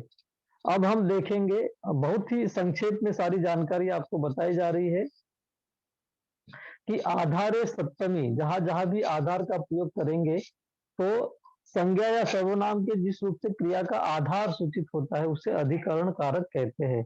और इसका सूत्र क्या है? आधारे सप्तमी। आधार सप्तम्याधारे, ऐसा सप्तम्याधारे धारे, ये भी एक जो है इसका सूत्र है। ओका से सप्तमी, ऐसा भी आप कह सकते हैं। जैसे कि चषकस्मिन जलं अस्ति, गिलास में जल है। भारतस्मिन मध्य प्रदेशो अस्ति, भारत में मध्य प्रदेश है। ऐसे ही रुक्षस्मिन फलानि सन्ति, वृक्ष पर फल हैं। इस तरह से जो भी यहाँ देख रहे हैं कि चषक यानी गिलास आधार है पानी के लिए, भारत मध्य प्रदेश के लिए आधार है, और फलों के आधार है वृक्ष। तो रुक्षस्मिन फलानि सन्ति, तो जो जो आधार होंगे उसमें सप्तमी विभक्ति का प्रयोग आप करेंगे। ऐसे ही वने रुक्षा संति, वन में वृक्ष है तो आधार क्या है? वन। ऐसे ही जले मीना संति, यानी मछलियां कहाँ पर है? मीन वो जल में है। और ऐसे आप देखेंगे राजा आसनी निसीदति, राजा आसन पर बैठता है। तो ये आधार जहाँ होगा वहां पर सप्तमी विभक्ति का प्रयोग करेंगे। अब संबोधन जो है उसको आलपने संबोधन, इस सूत्र के साथ देखेंगे कि संज्ञा के जिस रूप से किसी को पुकारने, चेतावनी देने या संबोधित करने का बोध होता है उसे संबोधन कारक कहते हैं। तो जैसे कि हम बोलते हैं कि आ, किसी का नाम लेकर हम बोलेंगे कि आनंद इधर आओ, तो आनंद हमने संबोधन कर दिया उसका सीधे सीधे, तो आनंद ऐसा बोलेंगे, आनंद इधर आओ। ऐसे ही किसी बालिका को हमको बुलाना है तो कैसे बोलेंगे? बालिके इधर आओ। और नपुंसक लिंग में भी फल या ऐसा हम उसके प्रति संबोधन कर सकते हैं। जैसे बहुत सारी जो कथाएं होती है वो फलों पे या वृक्षों पे या पक्षी इत्यादि को लेकर होती है, तो उस तरह से भी हम नपुंसक लिंग में भी प्रयोग कर सकते हैं। तो इसमें संबोधन में बुद्ध, लते, पथक, मुनि, भिक्षु इत्थि इस तरह से हम प्रयोग करते हैं, और इसके लिए चिन्ह हे, भो, रे ऐसा प्रयोग होता है। इसी तरह से आयस्मा, भदंत, मित्त, महोदय ये सब भी प्रयोग करके संबोधन के शब्द के रूप में प्रयोग कर सकते हैं। तो आप हमने ये जो विभक्तियों का जो पार्ट था उसको हमने अच्छी तरह से देख लिया है। और ये सारे जो प्रयोग हमारे हो रहे हैं वो घर घर में पाली, गांव गांव में पाली, नगर नगर में पाली और डगर डगर में पाली। हाँ, इस प्रयोग के साथ, इस प्रयत्न के साथ हो रहे हैं। तो आपको भी पाली को इस तरह से सीखना है जिस तरह से बताया जा रहा है। आप लोग भी ठीक तरह से इसमें अभ्यस्त होइए और आपको संकल्प भी करना चाहिए कि हम स्वयं सीखेंगे और अगले 10-20 लोगों को हम जरूर पाली सिखाएंगे, खास करके महिलाओं को और बच्चों को, ताकि वो हमारे जो है विद्यालयों में, विश्वविद्यालयों में अध्ययन कर सके। बच्चों की भी रुचि इस दिशा में बढ़ना चाहिए। अब हम स्वयं यानी खुद के लिए प्रयुक्त होने वाले क्रियापद का को देखेंगे, उत्तम पुरुष का। जैसे कि पाली में मैं का अर्थ होता है अहंग, यानी मैं का मतलब क्या हो गया, अहंग। अहंग के साथ हमेशा एक वचन है होने के कारण मी प्रत्यय का प्रयोग किया जाता है। जैसे कि अहंग गच्छामि यानी मैं जाता हूँ, अहंग आगच्छामि मैं आता हूँ, अहंग पठामि, अहंग लिखामि, अहंग वदामि। ये अहंग के साथ में मी प्रत्यय का प्रयोग करेंगे एक वचन में। कुछ सरल वाक्यों को देखिए, आप स्वयं के लिए बोल सकते हैं कि अहंग पठामि यानी मैं पढ़ता हूँ, अहंग लिखामि मैं लिखता हूँ, अहंग हसामि मैं हंसता हूँ। ऐसे अहंग रुदामि, अहंग चलामि, अहंग गच्छामि, अहंग धावामि, अहंग खादामि, ऐसे हम प्रयोग कर सकते हैं। और भी कुछ वाक्यों को देखिए, अहंग पिबामि, अहंग रखामि, अहंग वदामि, अहंग करोमि, आपने लिखकर भेजा है। अहंग कथेमि, अहंग पश्यामि, अहंग जानामि, अहंग नमामि, अहंग विहरामि, अहंग ध्यायामि, अहंग सुनोमि। अहंग के साथ में मी, क्रियापद में मी का प्रयोग करके भी आप कुछ वाक्यों को चैट बॉक्स में लिखकर भेज सकते हैं। आप आपकी रुचि है तो अहंग के साथ में, जैसे अहंग पिबामी, अहंग रखामी, अहंग बदामी, ऐसे सरल वाक्यों को लिखकर चैट बॉक्स में आप शेयर कर सकते हैं। अहंग जानामी, अहंग नमामि, अहंग जानामी का मतलब होता है मैं जानता हूँ, अहंग नमामि अरे मैं नमन करता हूँ, अहंग कथेमी बहुत अच्छा प्रयोग है। ऐसे इस तरह से आप आसानी से अहंग के साथ में मी प्रत्यय लगाएंगे क्रिया में, धातु में, और फिर आपका वाक्य तैयार हो जाएगा। तो अभी नए नए में आप नए हैं तो सरल वाक्यों का प्रयोग आपको करना चाहिए। लेकिन मी में छोटी ई का है वो उसको ध्यान रखना है। यानी पाली में एक बात का बहुत ही आपको ध्यान रखना है कि मात्राओं की गलती बिल्कुल भी नहीं करना है, वो बिल्कुल क्षम्य नहीं है पाली में। मराठी में, हिंदी में तो थोड़ा किसी तरह से वो चला सकते हैं, लेकिन पाली में मात्राओं की गलती बिल्कुल भी क्षमा योग्य नहीं है। इसलिए अहम पठामी बहुत अच्छा लिखा है तिवारी जी ने, और वांगेल अहम करोमी बहुत अच्छा। तो इस तरह से आपको करना है। वो आप देखिए, अहम के बिना भी कुछ कुछ वाक्य हमको मिल जाते हैं। जैसे बुद्धं शरणं गच्छामि ऐसा लिखा है, तो यहाँ पे अहम शब्द तो लिखा ही नहीं है, तो अहम का प्रयोग नहीं किया गया, फिर भी मी प्रत्यय होने के कारण समझना है कि मैं बुद्ध की शरण जाता हूँ। धम्मं शरणं गच्छामि, संघं शरणं गच्छामि, ऐसा अहम के बिना भी आएगा, तब भी मी प्रत्यय के कारण आपको जानना है कि ये उत्तम पुरुष का ही वाक्य है। और इसमें इसका हम हिंदी अनुवाद करेंगे तो बुद्धं शरणं गच्छामि, मैं बुद्ध की शरण जाता हूँ, इस तरह से इसका अनुवाद हम करेंगे।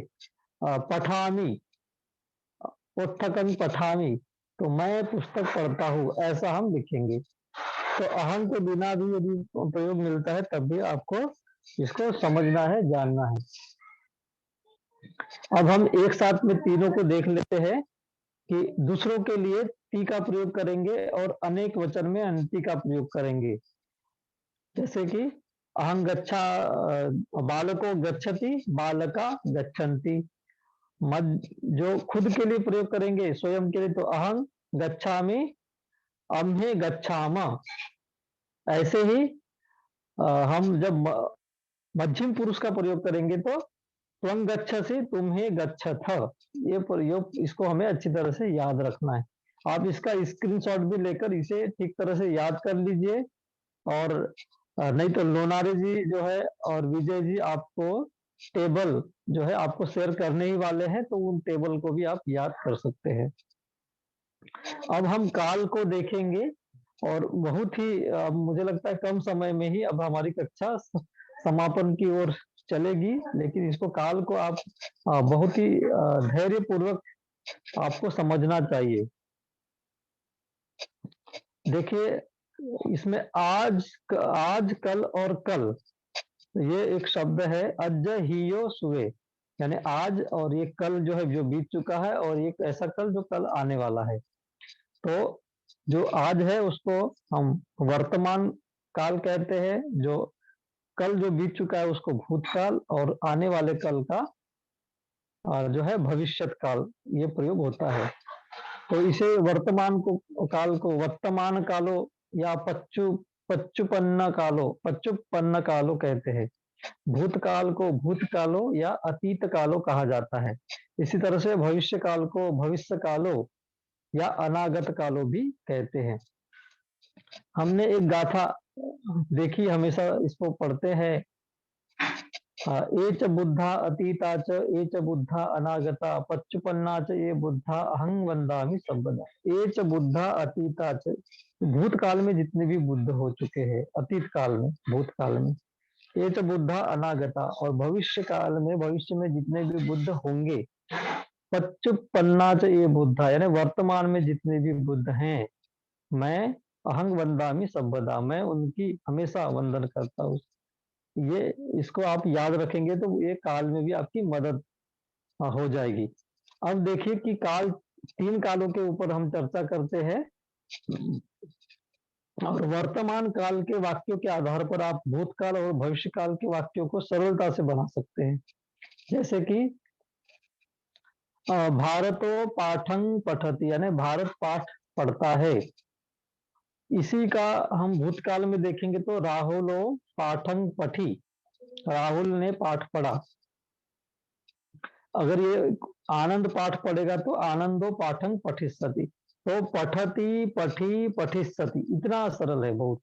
जैसे नीचे आप देखेंगे, पठति पठी पठिष्यति, ये पठति वर्तमान का है, पठी भूतकाल है, और पठिष्यति भविष्य काल का प्रयोग है। तो यहाँ पर धातु क्या है, पठ, तो पठ में ती लगाएंगे तो ये हो जाएगा वर्तमान काल का पठती, और ई लगाएंगे पठ में तो पठी, ये भूतकाल का, और इस्सति लगाएंगे पठ में तो पठिष्यति, यानी भविष्यत काल में भव, और इस्सति है तो इस भव में से इस्सति को हटाकर हम किसी भी धातु में जोड़ेंगे तो हमारा भविष्य काल का प्रयोग बन जाएगा। यानी भविष्य शब्द से ही, भविष्य शब्द से ही हम इसको बना सकते हैं आसानी से, ये हमें याद रखना है। तो पठति पठी पठिष्यति, इस तरह से ये प्रयोग हो जाएंगे। देखिए आप यहाँ से गच्छति, तो गच्छ धातु है तो उसमें ई लगाएंगे तो गच्छी, और भविष्य काल के लिए इस्सति लगा देंगे गच्छ में तो गच्छिष्यति। ऐसे आगच्छति है वर्तमान में तो आगच्छी और आगच्छिष्यति, पठति है तो पठी पठिष्यति, लिखति है तो लिखी लिखिष्यति, हसति हसी हसिष्यति, रोदिति रोदी रोदिष्यति, खेलति खेली खेलिष्यति, कीड़ति कीड़ी कीड़िष्यति। इतना सरल है, आपको तीनों कालों को बनाने में कुछ ज्यादा समस्या नहीं आएगी, केवल आपको धातु जो है याद रखना है, उसमें से छाट लेना है कि ये धातु है, उसमें ती और ई और इस्सति लगा देंगे तो आपको प्रथम पुरुष के एक वचन के रूप तैयार मिलेंगे। कंपति कंपी कंपिष्यति, गणहाति गणही गणहिष्यति, चजति चजी चजिष्यति, लभति लभी लभिष्यति, ददाति ददी ददिष्यति, रक्षति रक्षी रक्षिष्यति, खादति खादी खादिष्यति, पीबति पीबी पीबिष्यति, भुंजति भुंजी भुंजिष्यति, चलति चली चलिष्यति, रोदति रोदी रोदिष्यति। बहुत अच्छा।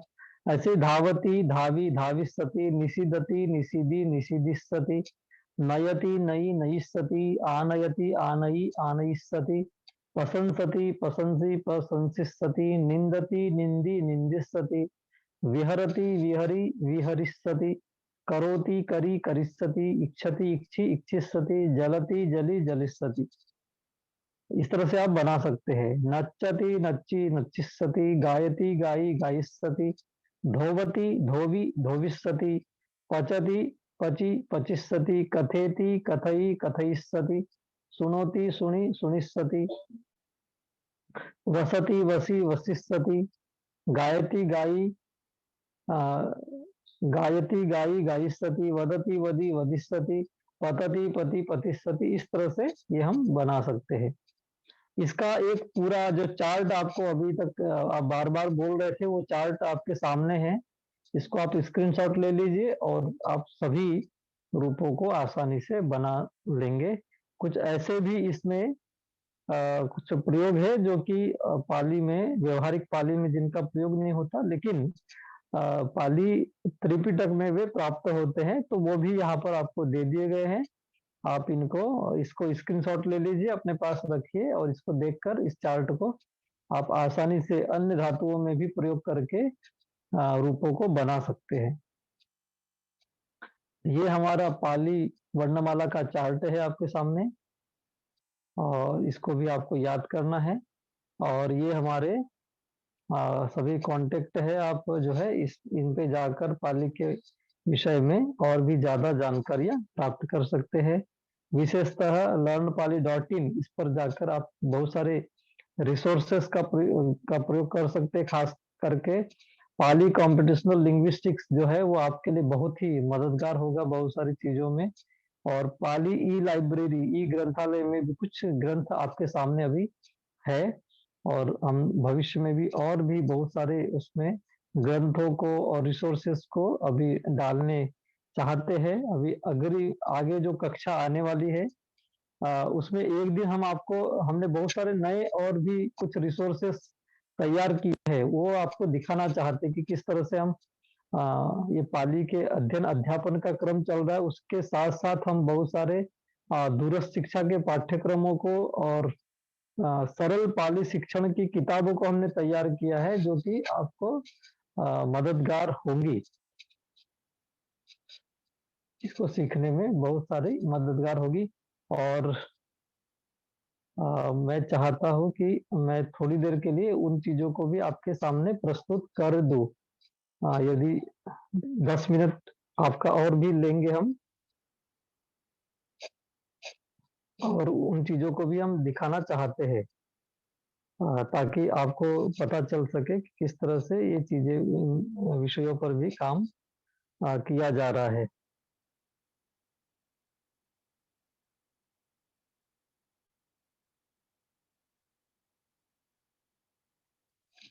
थोड़ा सा आपको 5 मिनट और भी लगेगा, लेकिन हम दिखाना चाहते हैं।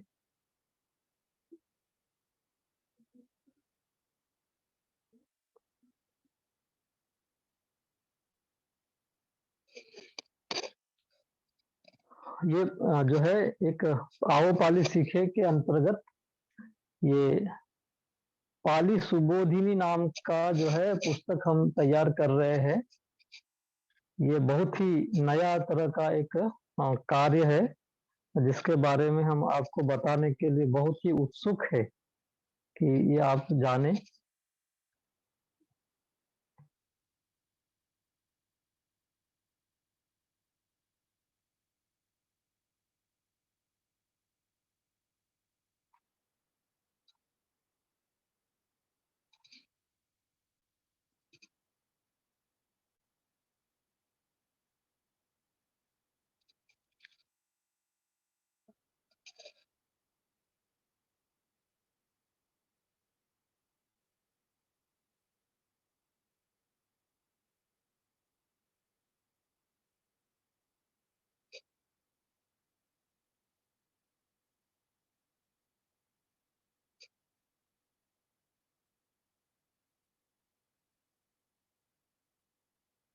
देखिए, आपको दिखा रहे, थोड़ा कुछ टेक्निकल थोड़ी समस्या है। हम्म, एक नए तरह का ये भी प्रयास है, प्रयोग है कि आप घर बैठे बिना किसी शिक्षक की सहायता से भी पाली सीख सकते हैं। देखिए यहाँ पर पहला पाठ है पठमो पाठो, फर्स्ट लेसन।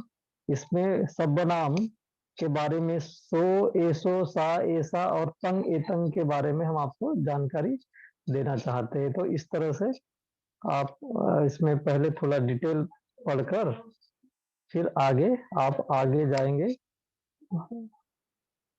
तो चित्र के माध्यम से आपको यहाँ पर पाली सिखाने का एक उपक्रम यहाँ दिखाई देता है।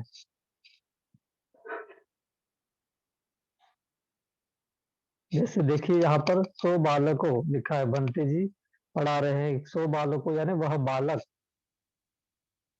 और इसका रोमन में भी नीचे लिखा है 100 बालकों, रोमन में भी लिखा है और नागरी स्क्रिप्ट में भी है। तो उसका 100 बालकों इसका अर्थ होता है वह बालक, ही इज अ बॉय, ऐसा इसका अर्थ होता है। तो इस पेज में दो चित्र आपको दिखाई देते हैं। एक तो दूर के लिए है, तो दूर है इसलिए 100 बालकों, और पास में है तो 100 ऐसा होगा 100 अध्यापकों।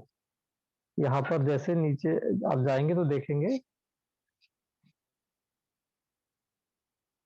हाँ 100 अध्यापकों आपको दिखाई दे रहा होगा। ये इस तरह से आपको दिखाई देगा 100 अध्यापकों, यह अध्यापक है और दिस इज अ टीचर। इस तरह से तो कोई जो है भारतीय जो कि हिंदी भाषी है या मराठी इत्यादि जो नागरी लिपि देवनागरी लिपि को पढ़ सकता है उसके लिए भी ये उपयोगी है। और ऐसा व्यक्ति जो कि देवनागरी स्क्रिप्ट को नहीं जानता है तो रोमन की मदद से, अंग्रेजी की मदद से वो व्यक्ति भी सीख सकता है। इसी तरह से अब हम देखें आगे, सो बुद्धो एसो आनंदो, वह Buddha, he is the Buddha, और यह आनंद यानी एसो आनंदो, पास में है तो एसो, दिस इज आनंदा। ऐसे सो भूपालो, एसो याचको, ऐसे देखिए सो जनको, एसो पुत्तो। आपको केवल दिखाना ही हमारा प्रयोजन है, इसको जूम करके भी दिखा सकते हैं लेकिन पूरे किस तरह से इसको बनाया गया है वो हम दिखाना चाहते हैं। जैसे कि नीचे देखिए सो लेखको, एसो वेज्जो। हाँ, फिर आगे देखिए सो सिंहो, एसो वानरो, सो गजो, एसो अश्वो। आगे देखेंगे सो नरो, एसो उड्ढो, सो बालको, एसो बालको, सो उड्ढो, एसो युवको। फिर यहाँ पर आपको जो है पूरी एक सूची दे दी जाती है पुल्लिंग शब्दों की, अकारांत पुल्लिंग शब्दों की, और इसको आप याद करके बहुत सारे नए वाक्यों का निर्माण कर सकते हैं सो एसो का। और उसके अतिरिक्त आपको अभ्यास भी दिया, एक्सरसाइज भी दी गई है और नीचे आप यहाँ पर पेंसिल से लिख भी सकते हैं। तो आपका अभ्यास के लिए भी इसमें स्थान दिया हुआ है। तो वो भी सचित्र है कि दूर है तो ऐसा कहेंगे, पास में है तो ऐसा कहेंगे, और इस तरह से आप जो है इसको भी सीख सकते हैं आसानी से।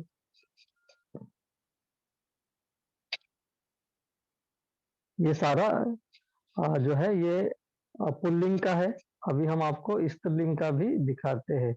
ऐसे हमने ये करीब 500 पेज का एक बहुत बड़ा जो है मटेरियल तैयार किया है। उसमें आपको ये सारी चीजें प्राप्त होगी। इसके ऊपर इस समय हम काम कर रहे हैं और जल्दी ही कोशिश की जाएगी कि ये किताबें भी छपकर आ जाए मार्केट में। तो देखिए स्त्रीलिंग के लिए सा बालिका, ऐसा माता, सा साधिका, ऐसा उपासिका, सा क्रीडका, ऐसा गणिका, ऐसा गायिका, सॉरी, सा वेज्झा, ऐसा उपचारिका, सा वाचिका, ऐसा लेखिका, सा पताका, ऐसा तुला, सा नावा, ऐसा मंजूषा, सा धाविका, ऐसा शिक्षिका, सा कम्मकरा, ऐसा वणिजा। और फिर उसी तरह से सूची दी है और फिर अभ्यास भी यहाँ पर दिए गए हैं। ऐसे ही नपुंसक लिंग में भी आप देखेंगे, नपुंसक लिंग में भी इस तरह के प्रयोग आए हैं। और सभी जो है सभी की सारी विभक्तियां और आ, काल इत्यादि सभी कुछ इस तरह से सचित्र तरीके से आपके सामने प्रस्तुत किए गए हैं इसमें। और 450-500 पेज का ये मटेरियल इस तरह से बना होगा। तंग फलंग, एतंग कमलंग, तं भवनं एतं रथं तं वनं एतं नगरं, ऐसा इस तरह से ये जो है पूरी सामग्रियां तैयार है। इसको अभी अंतिम रूप देकर इसको फिर आगे हम छापने के लिए भी प्रयास करेंगे। कुछ और आपको स्टडी मटेरियल के बारे में हम अग्रिम कक्षा में दिखाएंगे इसके बाद। तो ये आज हमने बहुत ही विस्तार से आपका बहुत समय लेकर इन चीज़ों को आपके सामने प्रस्तुत करने का प्रयास किया है। मुझे पूरा विश्वास है कि ये बहुत ही आपके लिए उपयोगी होगी। और आज अटेंडेंस का लिंक जो है अ, हमारे मुकेश मेहता जी आपको भेजेंगे। हो सकता है उसमें कल की ही डेट पड़ी हो, तो उसको ही आप फिलअप करके भेज दीजिएगा और इससे ही काम चलेगा। तो इन्हीं शब्दों के साथ मैं आप सभी के प्रति जो है मंगल कामनाएं करते हुए चिरं तिष्ठतु तिष्ठतु बुद्ध शासनं, चिरं तिष्ठतु बुद्ध शासनं, चिरं तिष्ठतु बुद्ध शासनं, इन पावन शब्दों के साथ मैं आज की कक्षा को मैं यही विराम देता हूँ। नमो बुद्धाय।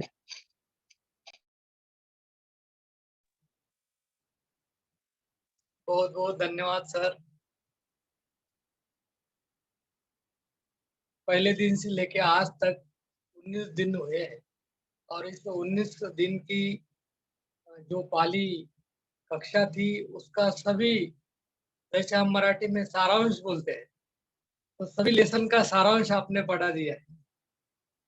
तो वर्तमान काल, काल, भविष्य काल के सब सेंटेंसेस और जो भी महत्वपूर्ण अध्यापन की बातें हैं वो सभी आपने बहुत अच्छे तरीके से यहाँ पे हम सबको बताई है। आज की इस कक्षा में हमें बहुत अच्छा लगा कि आप पूरा क्लास ले चुके, क्योंकि आपका इतना टाइट समय होते हुए भी आपने ये पूरी कक्षा ली है। और हमें तो लगता है, लेकिन आपने ही कहा है कि हमारे जैसे और भी लोग होना चाहिए। तो जैसे अ, भारत में तो बहुत सारे लोग हैं तो वो तैयार होना चाहिए। तो अभी इस क्लास में 150 लोग हैं। इन 150 लोगों में से और 25 लोग और 50 लोग तैयार होंगे सर, ऐसा हमें विश्वास है। इस कक्षा से जो भी ज्यादा मेहनत लेंगे, ज्यादा से ज्यादा प्रयास करेंगे, प्रैक्टिस करेंगे, पढ़ेंगे, लिखेंगे और बताएंगे, लोगों को बताएंगे, तो बहुत बहुत ही अच्छी तरीके से पाली का डेवलपमेंट होने में या पाली प्रसार होने में ज्यादा ही महत्वपूर्ण होगा। तो आज इस कक्षा में आपने जो भी पाली प्रबोधनावली बताया है, तो ये किताब जल्दी से जल्दी सबके हाथ में आना चाहिए। इसके लिए हमसे जो भी बनता है सहाय हम भी करने को तैयार है सर। और ज्यादा से ज्यादा क्या होता है कि इकोनॉमिकली प्रॉब्लम आते हैं, तो थोड़ा थोड़ा हम सब लोगों ने अगर किया तो ये तो बड़ी जल्दी छप जाएंगी सर किताब, ऐसा मुझे लगता है। तो हमको एक करना होगा सर, समझो मैं अभी ऑनलाइन प्लेटफॉर्म पे हूँ, तो ये हो सकता है कि जैसे एक धम्मपद किताब छपी थी सम्यक प्रकाशन की, तब यहाँ से कुछ लोगों ने हजार हजार रुपए तब दिए थे छपने छपने के समय। तो वो एक्चुअली किताब 5,000 रुपए की थी। 5,000 बड़ी की बड़ी किताब है, 3.5 किलो की किताब है। तो हजार हजार रुपए जमा किए थे और उस वजह से सम्यक प्रकाशन को बड़ी अच्छी तरीके से वो छपने को सहाय मिला था। और बाद में वो किताब 5,000 रुपए की किताब सिर्फ 3,000 में दे सके। तो अभी कपिल स्वरूप जी बहुत अच्छी तरीके से सभी को ग्रंथ वितरित कर रहे हैं। तो बड़ी अच्छी बात होगी अगर समझो ये ऐसे ही कुछ बनता है तो बहुत ही बड़ी बात हो सकती है सर, ऐसा मुझे मुझे लगता है। अब बाकी तो ये सब लोग थोड़ी थोड़ी मदद करेंगे तो निश्चित स्वरूप से हम ये कर सकेंगे। ऐसे ही सर जी जब हमसे बात करते हैं, गढ़पाल सर जी, तो हमें बहुत अच्छा लगता है कि बहुत आगे के प्लान सर के पास है कि कैसे हम पाली बढ़ाए, क्योंकि हमारा लाइफ तो बहुत कम है। क्या हम ज्यादा से ज्यादा 100 साल तक जी सकते हैं, ज्यादा से ज्यादा 100 साल। अब कितना है ये तो मालूम नहीं आगे का, लेकिन 100 साल तक तो हम जिएंगे।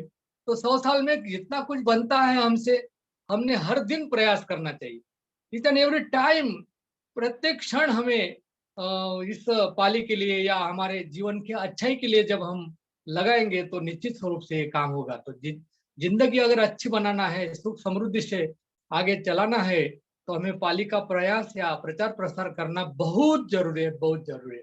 ये सभी बातों के साथ मैं आज के अध्यापक आदरणीय डॉक्टर प्रफुल्ल गढ़पाल सर जी से बहुत धन्यवाद उनका ज्ञापित करता हूँ, और प्रॉपर धन्यवाद ज्ञापन करने के लिए आदरणीय डॉक्टर रोजा मैडम से विनंती करता हूँ कि आज का इस कक्षा का धन्यवाद ज्ञापन करें। कृपया डॉक्टर रोजा मिश्रा मैडम।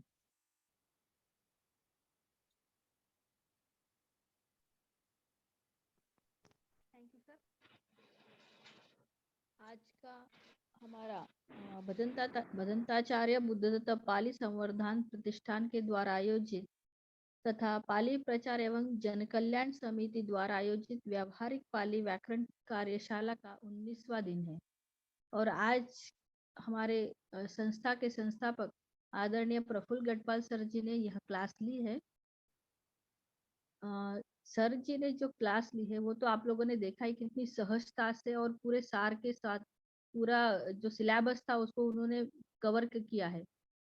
और यही एक मतलब सर जी के बारे में हम लोग ये कह सकते हैं और सभी को ज्ञात भी है कि एज अ संस्थापक और एक व्यक्तित्व सर का बहुत ही आदर प्राप्त है, उदार है। और एक जो भूमिका होती है संस्थापक की कि काम तो करना है, पर हम जिस तरह से मतलब सर ने पूरे 19 दिन सर प्रेजेंट रहे हैं। मतलब आज उन्होंने क्लास तो ली है, पर उन्होंने सर ने पहले दिन से और उसके पहले भी हमारी जो मीटिंग हुई वहां से लेकर सर पूरे प्रेजेंट रहे हैं। उन्होंने पूरा देखा है कि जिस तरह से उन्होंने इस कार्यशाला को आयोजित किया है, क्या वह अच्छे से संचालित हो रही है, नहीं हो रही है।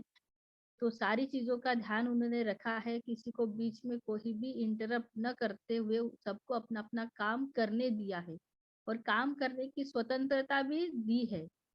और बीच में फिर हमारी एक मीटिंग भी हुई थी, उसमें भी बहुत सारी चीजें ऐड हुई है। तो यह जो गुण होते हैं एक संस्थापक के, तो वह सारे गुण सर में है। और सर अब इस संस्था को, इस प्रतिष्ठान को उसी अच्छे से चला रहे हैं। और हमारा भी एक कर्तव्य है कि सर ने जो सपना देखा है कि पाली को एक जीवित भाषा बनाने का जो उन्होंने सपना देखा है, उसमें हमारा काम है कि हम आर्थिक सहयोग करें और जो भी हमसे बनता है, हम सबसे पहली बात तो है कि हम उसको पढ़े और हमें भाषा को चलन में लाना है। क्योंकि हम लोगों ने अभी तक पाली को भाषा के तौर पर नहीं देखा था, साहित्य के तौर पर देखा था। और उस भाषा से हमारा जो बुद्ध का तत्व ज्ञान था उसको हम पढ़ रहे थे, डिक्शनरी के माध्यम से पढ़ रहे थे और आचार्य के माध्यम से पढ़ रहे थे, पर हमने उसको एक व्यावहारिक तौर पर नहीं देखा था। अगर वह व्यावहारिक तौर पर होती तो आज जो समाज में बौद्ध धर्म की जो व्यवस्था है वह बहुत अलग होती। क्योंकि बुद्ध का धर्म जब पढ़ेंगे और सहजता से समझेंगे तो हमारे समाज जीवन में उसका उपयोग बहुत आसानी से होगा। तो यही बात है कि जब तक हम पाली को व्यवहारिक तौर पर नहीं लाते, क्योंकि हमारे स्लोगन में भी आपने देखा है कि पाली सीखे अपने बच्चों को नैतिक बनाए, तो ये जो स्लोगन दिए है, ये यही बात है कि पाली सीखने से हमें क्या क्या चीजें मिलने वाली है और हम हमारी आने वाली आगे की जनरेशन को क्या उसको देने वाले हैं। तो यही बात सर जी की है। तो जिस तरह से उन्होंने यह सपना देखा है, तो हमारा कर्तव्य है कि हम भी उसमें जिस तरह से भी हो सहयोग देना हमारा कर्तव्य है एक बौद्ध की तौर पर। तो मैं गढ़पाल सर जी का संस्थान की ओर से, मतलब संस्था तो उन्हीं की है, पर एक औपचारिक तौर पर मैं सर का बहुत बहुत धन्यवाद ज्ञापन करती हूँ। और आज के सूत्र संचालक डॉक्टर कीर्तिराज लोनारे सर जी का भी मैं बहुत बहुत धन्यवाद ज्ञापन करती हूँ। हमारे मुकेश सर जी है, प्रवीण सर जी है, विजय कुमार झुम्बारे सर जी है, निकम सर जी है, और आप सभी जो नेपाल से अनेक देशों से जुड़े हुए हैं और हमारे महाराष्ट्र से जुड़े हुए हैं, हिंदी साइडर है, एमपी के है, यूपी के, जो भी हम लोग, आप सभी का मैं संस्था की ओर से आप सबका धन्यवाद ज्ञापन करती हूँ। और भी हमारे 2 दिन रहे हैं, तो आप उन 2 दिनों को भी एक कल की जो आने वाली कक्षा है वो बहुत ही विस्तारित और भी जाएगी, क्योंकि उसमें भी बहुत आखिर का जो है सिलेबस वो बहुत विस्तार से सर पढ़ाएंगे। तो आप सभी का मैं संस्थान की ओर से धन्यवाद ज्ञापन करती हूँ, प्रफुल्ल सर का भी धन्यवाद ज्ञापन करती हूँ। और धम्मपालन गाथा से यह सत्र का समापन होगा और उसके बाद कीर्तिराज लोनारे सर आपको आगे की सूचनाएं देंगे। तो सभी जन हाथ जोड़े। सब पापस्य अकरणं कुशलस्य उपसंपदा सचित्त परियोदपनं एतं बुद्धान शासनं धम्मं चरे सुचरितं नतं दुच्चरितं चरे धम्मचारी सुखं सेति अस्मिन् लोके परं हि च न तावता धम्मधरो यावता बहुभासति यो च अपम्पि सुत्वान् धम्मं कायेन पश्यति सवे धम्मधरो होति यो धम्मं नपमज्जति नत्ति मे शरणं अय्यं बुद्धो मे शरणं वरं एतेन सच्चवज्जेन होतु मे जयमङ्गलं नत्ति मे शरणं अय्यं धम्मो मे शरणं वरं एतेन सच्चवज्जेन होतु मे जयमङ्गलं नत्ति मे शरणं अय्यं संघो मे शरणं वरं एतेन सच्चवज्जेन होतु मे जयमङ्गलं नमो बुद्धाय नमो धम्माय नमो संघाय साधु साधु साधु। कीर्तिराज लोनारे सर आगे की सूचनाएं देंगे। कीर्तिराज लोनारे सर। धन्यवाद मैडम, आपने बहुत ही अच्छी तरीके से आज का धन्यवाद ज्ञापित किया है। आज सभी महानुभाव यहाँ पे उपस्थित रहे। आदरणीय बनते सिद्धार्थ वर्धन, इनका मैं आभार व्यक्त करता हूँ। तथा इस प्रोग्राम में बहुत हमसे उम्र से भी बड़े बहुत लोग यहाँ पे है। सबके नाम नहीं ले सकते, लेकिन सभी का फिर एक और बार आभार व्यक्त करते हुए आज का ये सत्र बहुत ही अच्छा रहा। ये सत्र हम YouTube पे learnpali.in पे देख सकते हैं। तो पाली दर्शन चैनल जो है हमारा, तो आप मेरे जो अभी स्टूडेंट हैं हर दिन देख रहे हैं सर, तो हर दिन देख रहे तो बहुत अच्छा लग रहा है। मैं भी कभी कभी उनमें दिखता हूँ, तो वो भी और सर तुम्ही म्हणजे ते जे त्यांचं जे हे असते ते क्युरियोसिटी फारच त्यांची वाढलेली आणि खूप आता त्याचे व्ह्यूअर होणार आहेत खूप सारे। तर या ठिकाणी उपस्थित असलेले महाराष्ट्रातील सर्वजण त्यांना पुन्हा एकदा नमो बुद्धाय। भारतातून असलेल्या सर्वांनाच मराठीतून पण मी सांगणार आहे काही गोष्टी, आमची मराठी पण समजून घ्या थोडीशी। तर सर्वांना नमस्कार, नमो बुद्धाय, सप्रेम जय भीम। आणि आजचा जो पीरियड आहे तो इथेच थांबतोय आणि उद्या आपण भेटूया। कल हम मिलेंगे 8 बजे और नए सिरे से नया समझने के लिए। तब तक के लिए धन्यवाद, आभार, थैंक यू।